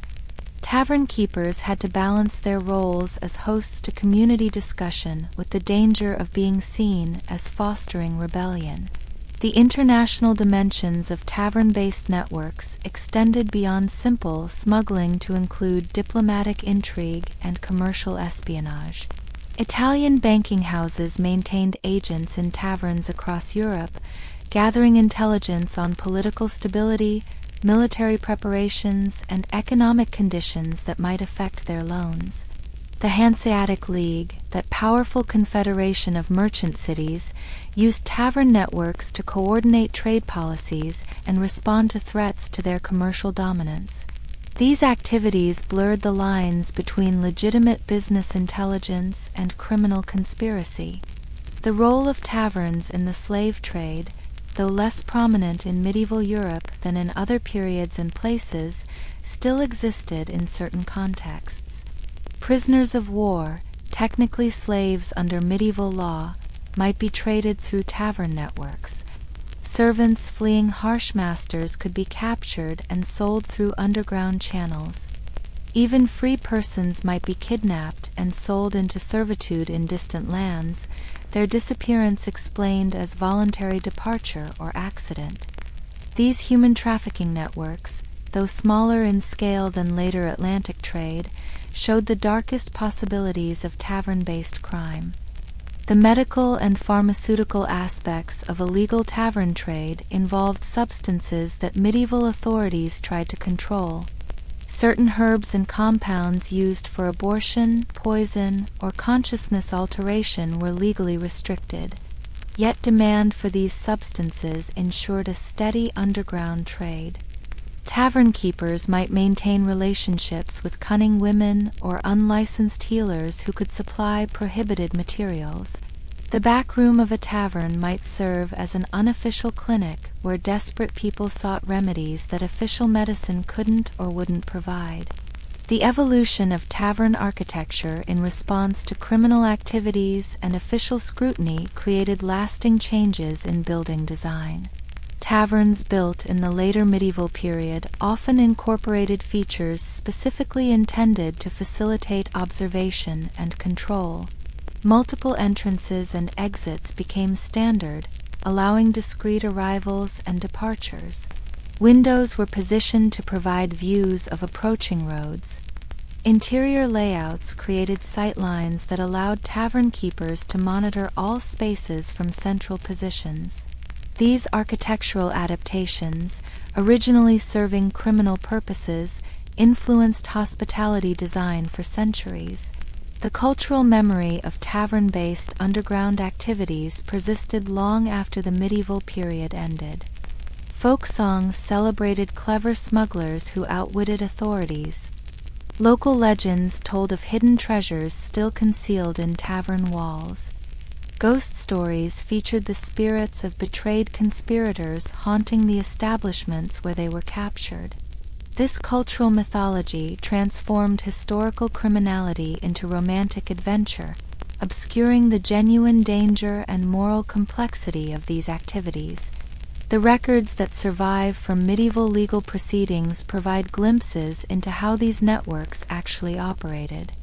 Court documents describe tavern raids that uncovered hidden goods, testimony from informants about overheard conversations, accusations and counter-accusations that reveal the paranoid atmosphere of underground commerce. These records, dry and formulaic in their legal language, hint at human dramas of betrayal, loyalty, greed, and survival that played out in tavern spaces. The technological limitations of medieval surveillance meant that most illegal tavern activities went undetected. Without photographs, wiretaps, or systematic record-keeping, authorities relied on human intelligence and occasional good fortune. A criminal might operate for years or decades before discovery, if they were ever discovered at all. This reality meant that the underground economy was probably far larger than official records suggest, a shadow world whose full extent we can only guess at. The social attitudes toward tavern-based crime varied considerably depending on the specific activity and its victims. Smuggling that avoided taxes on luxury goods might be seen as clever rather than criminal by common people who would never afford such items anyway. Theft from wealthy merchants or corrupt officials might be celebrated rather than condemned. But activities that threatened community safety or religious values would be genuinely despised. This selective morality meant that tavern keepers had to gauge not just legal but social risks in their underground activities. The decline of traditional tavern-based criminal networks came gradually rather than suddenly. The centralization of state power, improvements in communication and record-keeping, the development of professional bureaucracies, all made the casual criminality of medieval taverns harder to sustain. By the early modern period, underground economies still existed but operated through different mechanisms. Coffee houses, private clubs, and eventually other social institutions replaced taverns as centers of conspiracy and illegal trade. The legacy of medieval tavern crime influenced law enforcement, architecture, and social customs for centuries afterward. Modern concepts of organized crime, money laundering, and intelligence gathering have roots in medieval tavern practices. The tension between hospitality and security that every hotel manager faces today echoes the dilemmas of medieval tavern keepers. The romantic fascination with historical criminality that fills our entertainment derives partly from the genuinely intriguing world of medieval tavern conspiracy. As we prepare to leave this exploration of the tavern's shadow world, we're reminded that human ingenuity in circumventing rules and restrictions is as old as the rules themselves. The same establishments that provided honest accommodation and simple pleasures also facilitated complex criminal enterprises that shaped medieval economy and society. The tavern's dual nature, simultaneously public and private, legal and illegal, open and secret, made it a perfect setting for activities that required both visibility and concealment. The whispered conversations in dark corners, the subtle exchanges of purses and packages, the careful negotiations conducted in coded language, all of this activity occurred alongside and intertwined with the legitimate life of the tavern. A traveling merchant might be exactly what he seemed or might carry contraband in his legitimate goods. A friendly conversation might be simple sociability or careful intelligence gathering. A closed door might conceal private dining or criminal conspiracy. This ambiguity, this constant possibility of hidden meaning, gave medieval tavern life its particular tension and fascination. The men and women who participated in these underground economies weren't necessarily hardened criminals. Many were ordinary people responding to economic pressure, political oppression, or simple opportunity. The tavern keeper who stored smuggled wool might also be a devoted parent, generous neighbor, and faithful churchgoer. The spy gathering intelligence might believe genuinely in the cause they served. The complexity of human motivation meant that the same person could be hero and villain, honest citizen and calculating criminal, often simultaneously. As we transition from the shadows of underground tavern life, we carry with us an understanding that medieval society was far more complex than simple narratives of lords and peasants, knights and merchants might suggest. The tavern reveals itself as a space where official society's rules could be suspended, challenged, or secretly violated, where the powerless could accumulate power through information and connection, where the rigid hierarchies of medieval life became temporarily fluid, allowing for movements and exchanges that official structures would never permit. The hidden trades of medieval taverns, the smuggling, spying, and secret dealing, remind us that human societies have always contained both official and unofficial elements, that law and crime exist in constant tension, and that the spaces where people gather to eat, drink, and rest have always been more than simple businesses. They've been nodes in vast networks of human activity, some legal, some illegal, all contributing to the complex tapestry of historical experience that brought us from that world to our own. Away from the common room's democratic chaos, up a separate staircase reserved for those of rank, existed an entirely different world within the same tavern walls. Here, in private chambers furnished with actual furniture rather than rough benches, medieval nobility experienced hospitality that bore little resemblance to what common travelers endured below. These spaces, carefully curated to maintain social distinction even while traveling, reveal how the medieval elite navigated the necessity of public accommodation while preserving the elaborate hierarchies that defined their existence. The very architecture of noble accommodation within taverns spoke to deep social divisions. While ordinary travelers entered through the main door, nobility often had separate entrances, sometimes leading directly to external staircases that bypassed the common areas entirely. This physical separation wasn't mere snobbery but practical necessity in a society where maintaining rank required constant performance of superiority. A lord who mingled too freely with commoners risked not just social embarrassment but actual diminishment of the authority that maintained order in medieval society. The private chambers themselves represented miniature versions of noble halls, transported into tavern settings. The floors, instead of bare boards or rush-covered earth, might be covered with carpets, actual carpets from the East, expensive enough that a single one might cost more than a commoner would earn in a lifetime. The walls bore tapestries, sometimes traveled with the noble party, sometimes permanently installed by tavern keepers who specialized in elite clientele. These hangings served multiple purposes. They provided insulation against cold and damp, they demonstrated wealth and taste, and they offered visual interest in otherwise plain rooms. The furniture in these chambers marked the starkest difference from common accommodations. Real beds with wooden frames, carved posts, and sometimes even canopies that could be drawn for privacy and warmth. The mattresses contained feathers rather than straw, regularly aired and changed to prevent the infestations that plagued common bedding.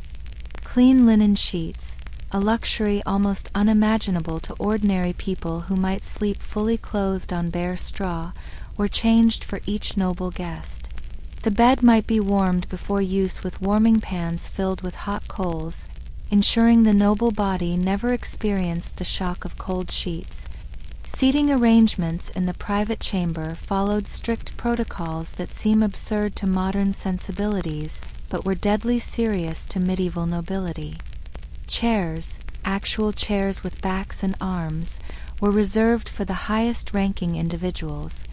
The lord would have the most elaborate chair, perhaps brought by his servants, positioned to command the best view of both the room and the door. Lesser nobles might have simpler chairs or stools, their elevation above floor level corresponding precisely to their social elevation. Servants, when allowed to sit at all, used whatever surfaces were available, maintaining the physical hierarchy even in temporary accommodations. The lighting in noble chambers surpassed the smoky tallow candles of common rooms. Beeswax candles, which burned cleaner and brighter, illuminated the space without the acrid smell that characterized cheaper alternatives. These candles might be set in elaborate candlesticks of silver or brass, objects valuable enough to require constant guarding against theft. Oil lamps, burning expensive imported oils, provided additional light for reading or close work. The ability to extend useful activity into nighttime hours represented another form of noble privilege, time itself becoming a luxury commodity. The presence of glazed windows marked another distinction. While common rooms might have shuttered openings or oiled parchment that admitted dim light, noble chambers often featured actual glass, small panes set in lead frames, distorting the view but keeping out wind and rain while admitting light.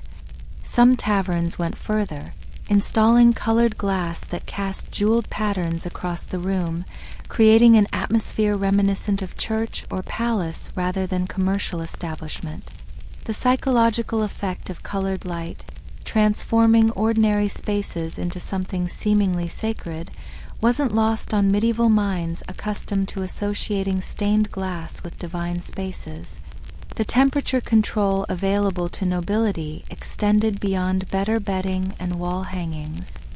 Dedicated fireplaces or braziers heated their chambers, with servants maintaining fires throughout the night if necessary. The wood burned might be aromatic varieties that perfumed the air rather than the green or damp wood that created the smoke-plaguing common rooms. In summer, servants might fan the air to create cooling breezes or hang damp cloths that cooled through evaporation. The ability to maintain comfortable temperatures regardless of season marked another boundary between noble and common experience. The transformation of these spaces for meals revealed the elaborate nature of noble dining even while traveling. A table would be set up, literally set up, as tables were often boards placed on trestles that could be removed when not needed. But unlike the scarred planks of common rooms, this would be smooth wood, possibly covered with clean linen cloths. The place settings would include individual plates or trenchers, eating knives with decorated handles, spoons of silver or pewter, and cups of precious metal or fine ceramic rather than shared wooden vessels. The procurement and preparation of food for noble guests required extraordinary effort from tavern establishments. While common travelers made do with whatever pottage was bubbling in the communal pot, nobility expected and received individually prepared dishes that reflected both their status and their personal preferences. The tavern keeper might send servants scouring the local area for specific ingredients, fresh fish from the river, particular herbs from monastery gardens, white bread from bakers who normally served only the wealthy. The cost and complexity of satisfying noble dietary expectations could strain even prosperous establishments. The wine service in noble chambers operated according to elaborate protocols that seem almost comical in their complexity. The wine itself would be of higher quality than the ale served below, imported from France, Spain, or the Rhine Valley, properly aged and stored. But beyond quality, the service itself became a performance. The cupbearer, often a young person of good family training for noble service, would present the wine with specific gestures.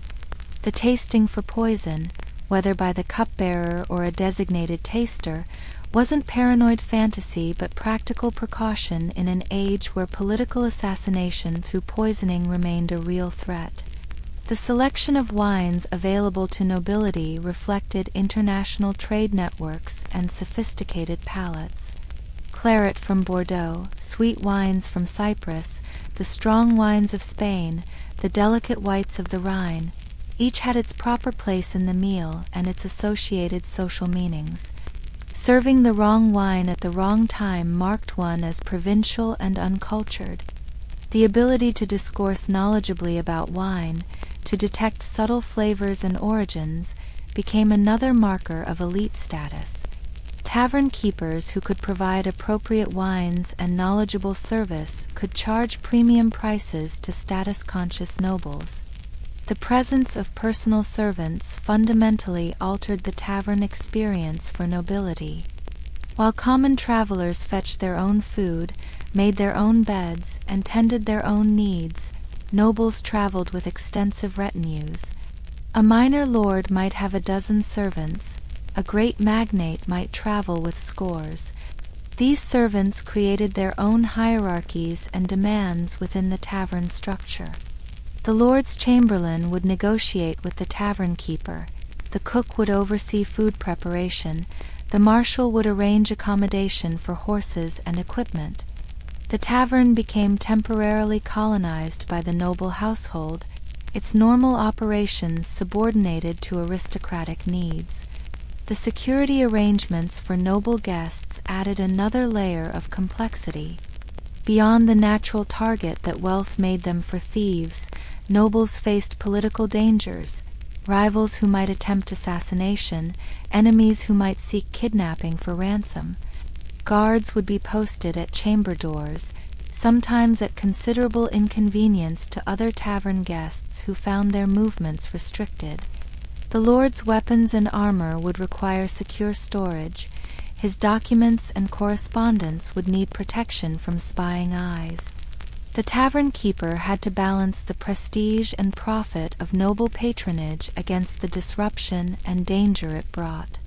The entertainment provided for noble guests differed qualitatively from common room diversions.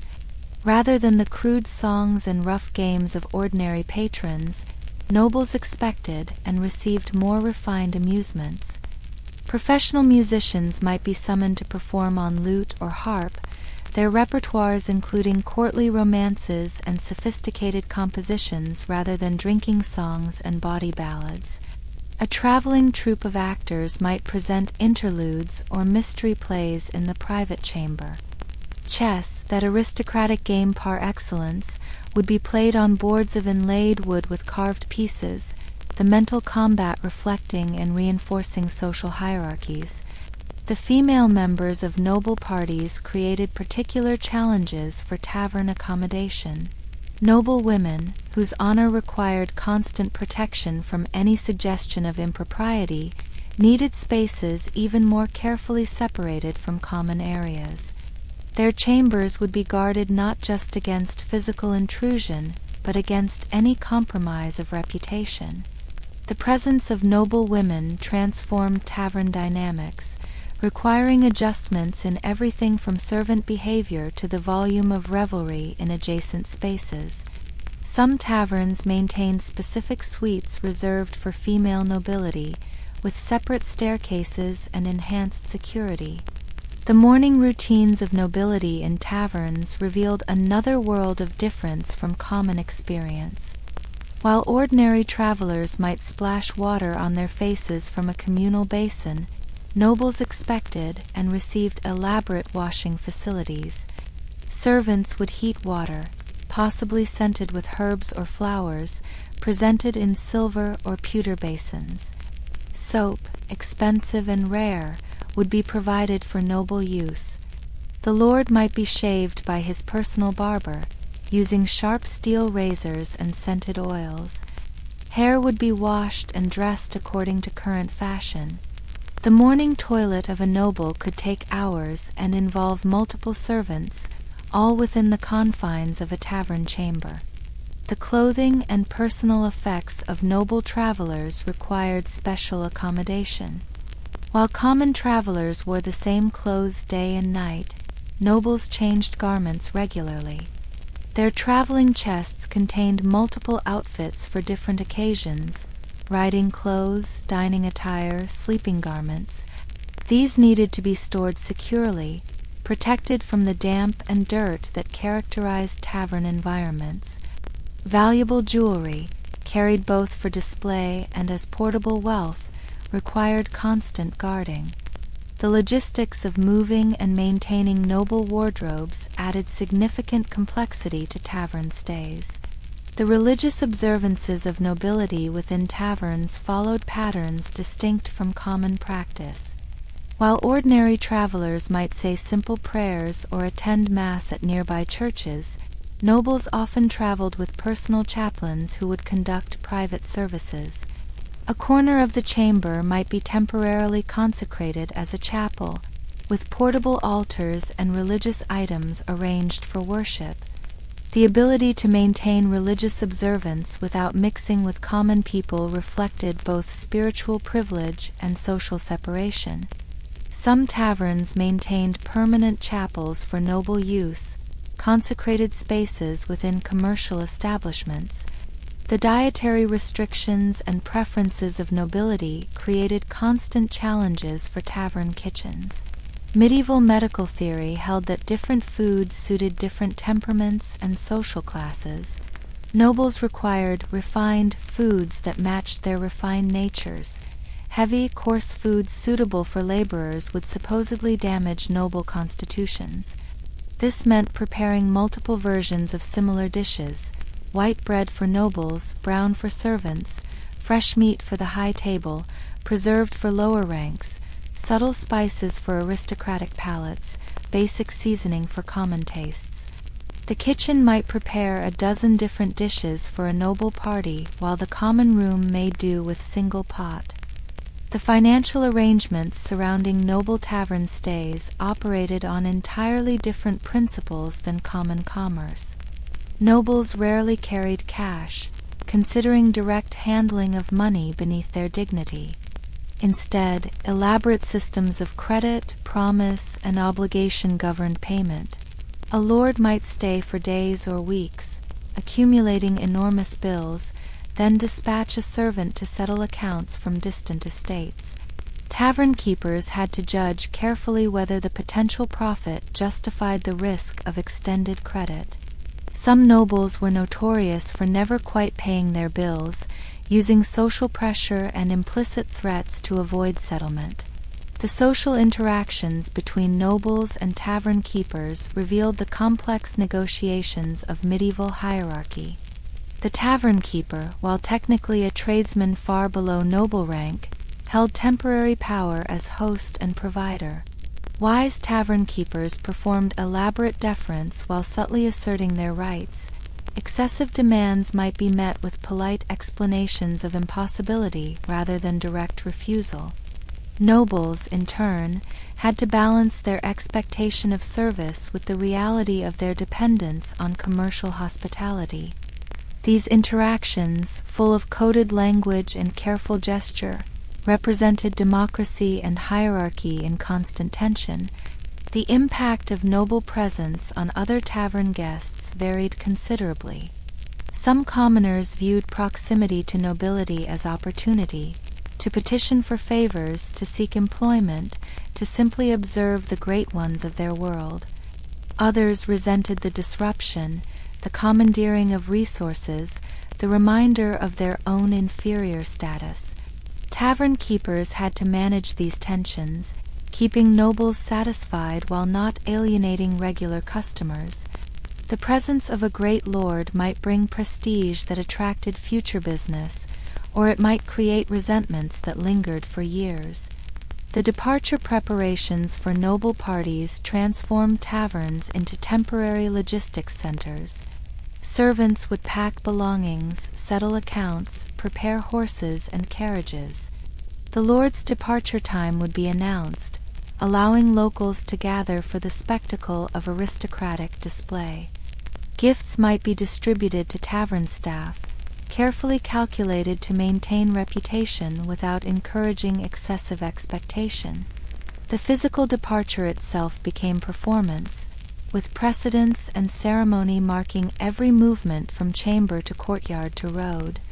The records of noble tavern expenses that survive in household accounts provide fascinating glimpses into the scale of aristocratic consumption. A single night's stay for a duke's party might cost what a common laborer earned in a year. The itemized lists reveal extraordinary details. 12 pounds of white wax candles, 40 gallons of Gascon wine, 6 capons, 2 swans, pepper and saffron to the value of 3 shillings, new rushes for the chamber floors, payment to musicians, compensation for a broken table. These accounts, preserved because noble households required careful documentation, show how thoroughly aristocratic presence transformed humble establishments into temporary palaces. The seasonal patterns of noble travel created predictable rhythms in tavern life. Spring brought young nobles traveling to tournaments, their parties loud with martial enthusiasm and youthful energy.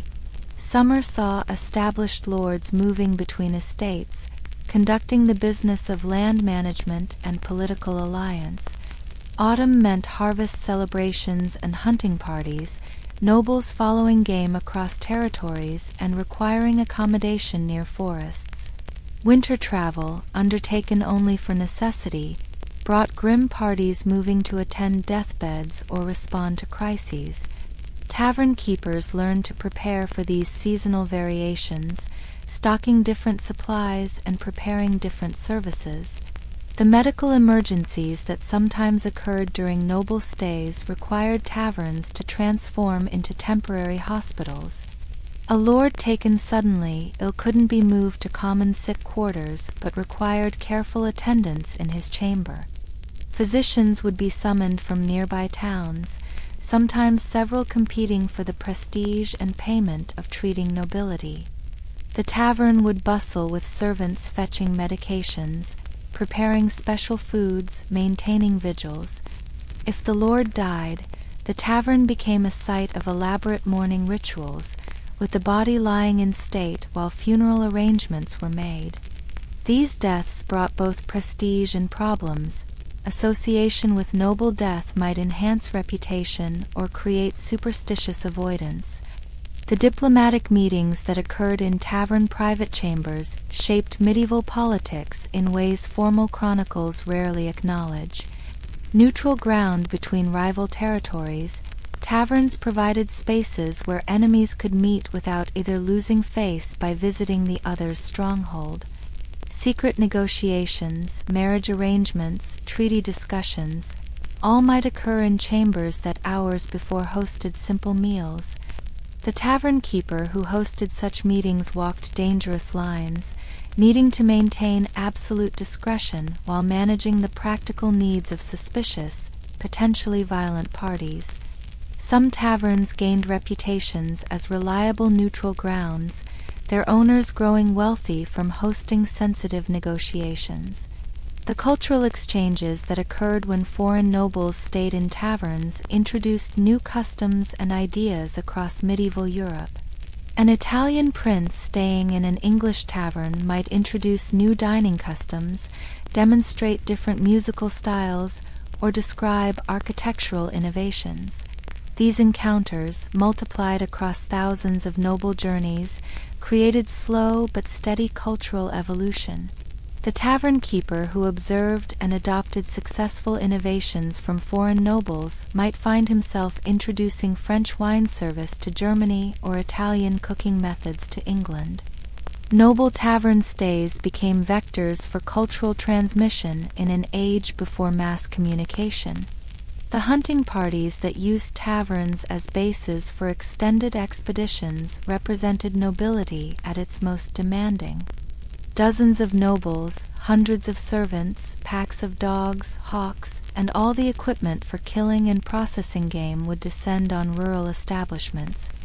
The tavern would become a forward operating base for aristocratic warfare against nature.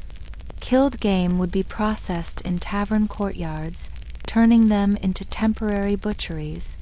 The feast following successful hunts would push kitchen capabilities to limits, with exotic game prepared according to elaborate recipes. The combination of alcohol, weapons, and competitive nobility created volatile situations that required careful management. The romantic liaisons that developed or were conducted in tavern chambers added another layer of complexity to noble accommodation. Adultery, while officially condemned, was practically common among nobility whose marriages were political rather than personal. Taverns provided relatively discreet spaces for assignations that couldn't occur in castles full of watching eyes. Tavern keepers had to balance the profit from facilitating such arrangements against the danger of being implicated in scandal. Some establishments gained reputations as safe houses for noble affairs, their owners growing rich from silence as much as service. The children in noble parties required special consideration that further distinguished elite from common accommodation. Noble children traveled with wet nurses, tutors, and personal servants, creating miniature households within the larger party. Their dietary needs differed from adults, requiring special preparations of mild foods and sweet drinks. Their entertainment needs meant taverns had to provide appropriate diversions, perhaps a juggler rather than bawdy songs, educational games rather than gambling. The presence of noble children transformed tavern atmospheres, requiring adjustments that affected all guests. The legal privileges that nobles carried with them fundamentally altered how taverns operated during their stays. If a noble committed a crime or was accused of one, local authorities often lacked jurisdiction to arrest or prosecute. This effective immunity created situations where tavern keepers had to accept behavior from nobles that would result in immediate eviction or arrest if committed by commoners. Property damage, assault on servants, failure to pay bills, all might have to be tolerated until the noble party departed. The only recourse might be appeals to the noble's own lord or king, a process so complex and dangerous that most injuries went unredressed. The artistic patronage that sometimes emerged from noble tavern stays left lasting cultural impacts. A pleased lord might commission the tavern's minstrel to compose songs, creating works that entered regional repertoires. Painters might be hired to create murals commemorating important guests, transforming common buildings into galleries of aristocratic presence. These commissions, while bringing immediate profit, also created lasting associations between establishments and noble patronage. A tavern with the king's arms painted above its door possessed social capital that translated into commercial success. The intelligence networks that nobles maintained often centered on tavern communications. Trusted tavern keepers served as message drops, holding letters for collection by noble agents. The constant flow of noble parties between establishments created opportunities for information exchange that formal diplomatic channels couldn't provide. A duchess's casual conversation with another noble woman in a tavern chamber might reveal more about political intentions than formal negotiations. The tavern keeper who successfully managed these intelligence functions without compromising any party could gain powerful protectors and substantial rewards. The religious tensions that characterized medieval society played out particularly in noble tavern accommodation. Catholic nobles traveling through Protestant regions, or vice versa during the Reformation, required careful handling. Their religious observances had to be accommodated without offending local sensibilities. Tavern keepers might have to provide space for masses that local authorities technically prohibited, or conversely, accommodate Protestant services that local bishops condemned. These religious accommodations required diplomatic skills that went far beyond simple hospitality. The technological innovations that nobles brought to taverns gradually filtered into common use. Glass windows, initially a noble luxury, became more common as tavern keepers saw their benefits. Chimney designs that nobles demanded for better heating were adopted throughout buildings. Sanitation improvements required for noble use eventually benefited all guests. The taverns served as a testing ground for domestic innovations, with successful experiments spreading through observation and imitation. The economic impact of a single noble visit could reshape a tavern's fortune for years. The immediate profit from accommodation and supply was just the beginning. A tavern known to have hosted important nobles attracted other elite customers. Local merchants would compete to supply establishments with noble connections. Property values might rise simply from proximity to taverns favored by aristocracy. Conversely, a tavern that failed to satisfy noble guests might find itself blacklisted, its reputation destroyed by aristocratic displeasure expressed through powerful social networks. The gradual changes in noble travel patterns during the late medieval period affected tavern culture significantly. As roads improved and noble wealth concentrated, the expectations for travel accommodation increased. What satisfied a 13th century baron would be completely inadequate for a 15th century duke. Taverns had to constantly upgrade their facilities and services to maintain noble patronage. This evolutionary pressure created a gradual improvement in hospitality standards that eventually benefited all travelers. The memories and legends that accumulated around noble tavern stays became part of local folklore. Stories of the night the king stayed, the room where the queen slept, the table where the treaty was signed, these became treasured traditions that taverns cultivated and embellished. Physical artifacts, a cup the duke drank from, a chair the countess sat in, became relics displayed to attract customers.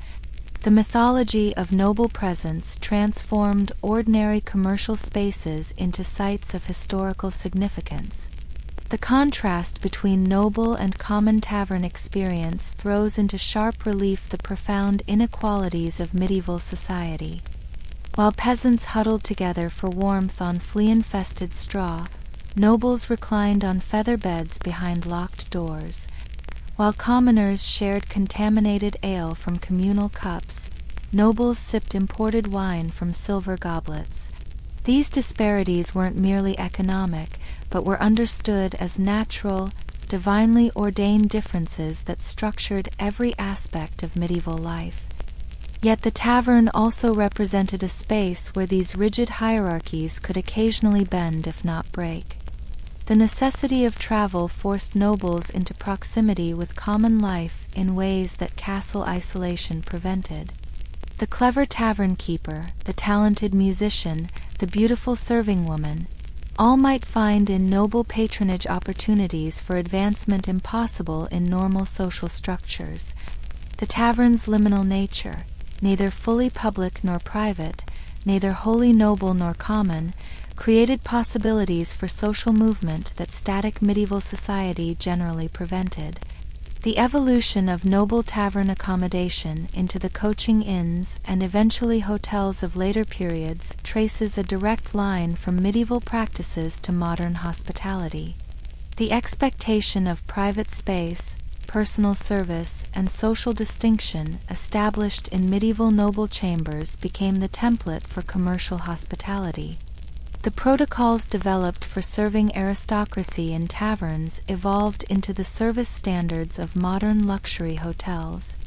The medieval tavern's dual nature, serving both common and noble guests, established patterns of tiered service that persist in contemporary hospitality industries. As we prepare to conclude our exploration of noble tavern life, we see how these privileged experiences existed in constant dialogue with the common tavern life we explored earlier. The same building contained radically different worlds, separated by more than physical walls. The social architecture of medieval society manifested in the literal architecture of tavern spaces, with hierarchies built into floor plans and service patterns. Yet both noble and common guests sought the same basic human needs: shelter, sustenance, society. Their different experiences of meeting these needs illuminate the complex realities of medieval life. The lord retiring to his private chamber after a day of travel experienced comforts that insulated him from the harsh realities of medieval existence. Yet he remained dependent on the same basic infrastructure that served the poorest pilgrim. The roads that carried his carriage, the bridges that spanned the rivers, the taverns that provided shelter, all were shared spaces where noble privilege had to coexist with common necessity. This interdependence, acknowledged or not, bound medieval society together across vast social distances. The preservation of noble comfort in the challenging conditions of medieval travel required enormous effort and resources. Every moment of aristocratic ease rested on foundations of servant labor, economic extraction, and social subordination. The wine in the noble cup represented not just imported luxury, but the entire system of agricultural production, international trade, and social hierarchy that delivered it to his lips. The tavern chamber, in its carefully maintained distinction from common spaces, embodied in miniature the entire structure of medieval inequality. And so our journey through the medieval tavern draws to a close. We've walked through heavy oak doors into spaces thick with smoke and humanity. We've dozed fitfully on straw-covered floors while fleas made their nighttime explorations. We've listened to Chaucer gathering the stories that would echo through centuries. We've glimpsed the shadow world of smugglers and spies operating behind false walls. And we've observed the parallel universe where nobility recreated their privileged existence even while traveling through uncertain lands. These four perspectives, the common traveler's survival, the poet's observation, the criminal's calculation, and the noble's insulation, weave together to reveal the tavern as far more than a simple business.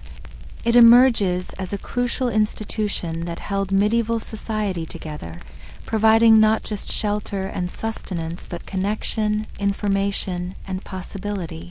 In tavern spaces, the rigid structures of medieval life became temporarily fluid, allowing for movements and meetings that static society would otherwise prevent.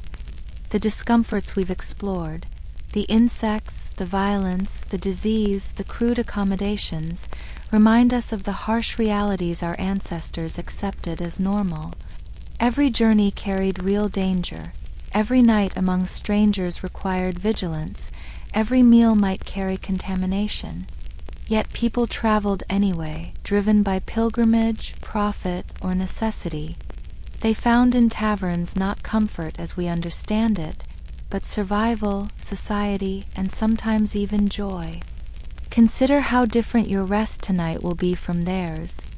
Your bed, free from insects, supports your body in comfort they couldn't imagine. Your room, climate-controlled and secure, protects you from dangers they faced nightly. Your morning will bring hot water from taps, not basins filled by servants, breakfast prepared in sanitary conditions, not pottage of uncertain providence. The simple act of sleeping safely represents centuries of incremental improvements in hygiene, architecture, and social organization. Yet something was lost in our gain of comfort. The medieval tavern, for all its difficulties, fostered human connections that our isolated accommodations don't encourage. Strangers became temporary companions, sharing warmth, stories, and protection. Entertainment emerged organically from human interaction rather than electronic screens. News traveled at the speed of horses and human memory, allowing time for contemplation and interpretation. The slower pace of medieval life, enforced by technological limitations, created different rhythms of social interaction. The tavern keeper, that central figure we've encountered in each segment, embodied skills we've largely forgotten. They were simultaneously host and security, banker and informant, peacekeeper and facilitator. They navigated complex social hierarchies while maintaining profitable businesses. They provided discreet services while avoiding dangerous entanglements.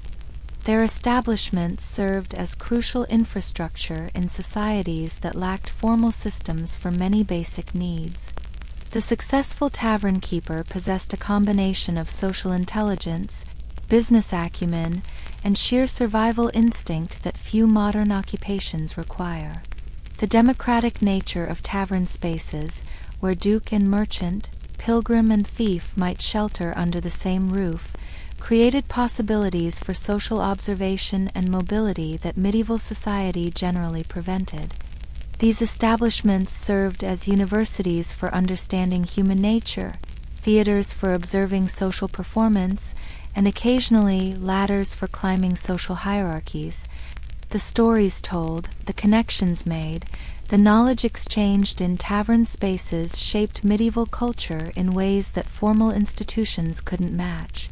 As you settle deeper into your comfortable bed, free from the concerns that plagued medieval travelers, you might reflect on how fundamentally human needs remain constant across centuries. We still seek shelter from storms, both literal and metaphorical. We still crave the company of others, even strangers, when facing uncertainty. We still tell stories to pass time, make meaning, and connect with fellow travelers on life's journey. The medieval tavern, in all its grimy reality, served these eternal needs with the tools available to its time. The transformation of taverns into coaching inns, then hotels, then the global hospitality industry represents not just technological progress but changing social contracts. We've traded the enforced intimacy of shared spaces for the isolation of private rooms. We've exchanged the uncertainty of variable quality for the predictability of corporate standards. We've replaced human judgment with algorithmic ratings and automated bookings. Each change brought improvements in comfort and safety, but also losses in human connection and authentic experience. The echoes of medieval tavern culture persist in unexpected places. The coffee shop where remote workers gather recalls the tavern's function as informal office. The hotel bar where business deals are negotiated continues the tradition of commercial hospitality. The hostel where backpackers share stories and sleeping quarters maintains something of the democratic mixing that characterized medieval common rooms. These modern spaces, sanitized and regulated, still serve ancient human needs for gathering, shelter, and connection. Tonight, as sleep approaches, you might imagine yourself as a time traveler, carrying knowledge of both worlds. You understand the privilege of your clean sheets, your locked door, your reasonable expectation of safety. But you also comprehend what was lost, the forced democracy of shared spaces, the stories that emerged from proximity, the human connections forged through mutual vulnerability.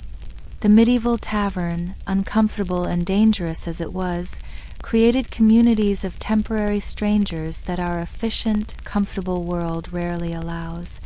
The sounds that filled medieval taverns, crackling fires, creaking floors, snoring strangers, scurrying rodents, have been replaced by the white noise of air conditioning, the distant hum of traffic, the electronic beeps of modern life. Yet in the transition between waking and sleeping, you might still hear those ancient sounds, the splash of ale into wooden cups, the murmur of tired voices sharing road news, the settling of old timbers bearing the weight of human shelter. Our exploration has taken us through the full cycle of tavern life, from morning arrivals to midnight conspiracies, from common struggles to noble privileges. We've seen how these establishments served as mirrors of medieval society, reflecting its hierarchies, tensions, and possibilities. We've witnessed moments of kindness and cruelty, generosity and greed, connection and isolation. The tavern contained all of human experience, compressed into smoky rooms and narrow corridors. As your breathing deepens and your mind begins its drift toward dreams, carry with you this understanding that comfort is relative, that progress isn't linear, that human nature remains remarkably constant across centuries. The medieval tavern, that imperfect solution to eternal problems, reminds us that our ancestors were neither simple nor primitive, but complex people navigating difficult circumstances with creativity and resilience. The stories we've shared tonight, of travelers seeking shelter, poets seeking inspiration, criminals seeking profit, nobles seeking comfort, all represent the endless human effort to create meaning and community in challenging circumstances. The medieval tavern, for all its fleas and fights, its watered ale and hard floors, stands as testament to human adaptability and the eternal quest for sanctuary in an uncertain world. Let your modern comfort embrace you now. Feel gratitude for your safety, your cleanliness, your privacy. But remember too the taverns we've visited tonight, those imperfect refuges where humanity gathered to share warmth against the cold, light against the darkness, and stories against the silence. In your dreams, you might find yourself at a worn wooden table, a tankard of historical ale before you, listening to tales told by travelers from distant centuries. Rest well, friend. Your journey through medieval tavern life is complete, but the echoes of those ancient establishments continue.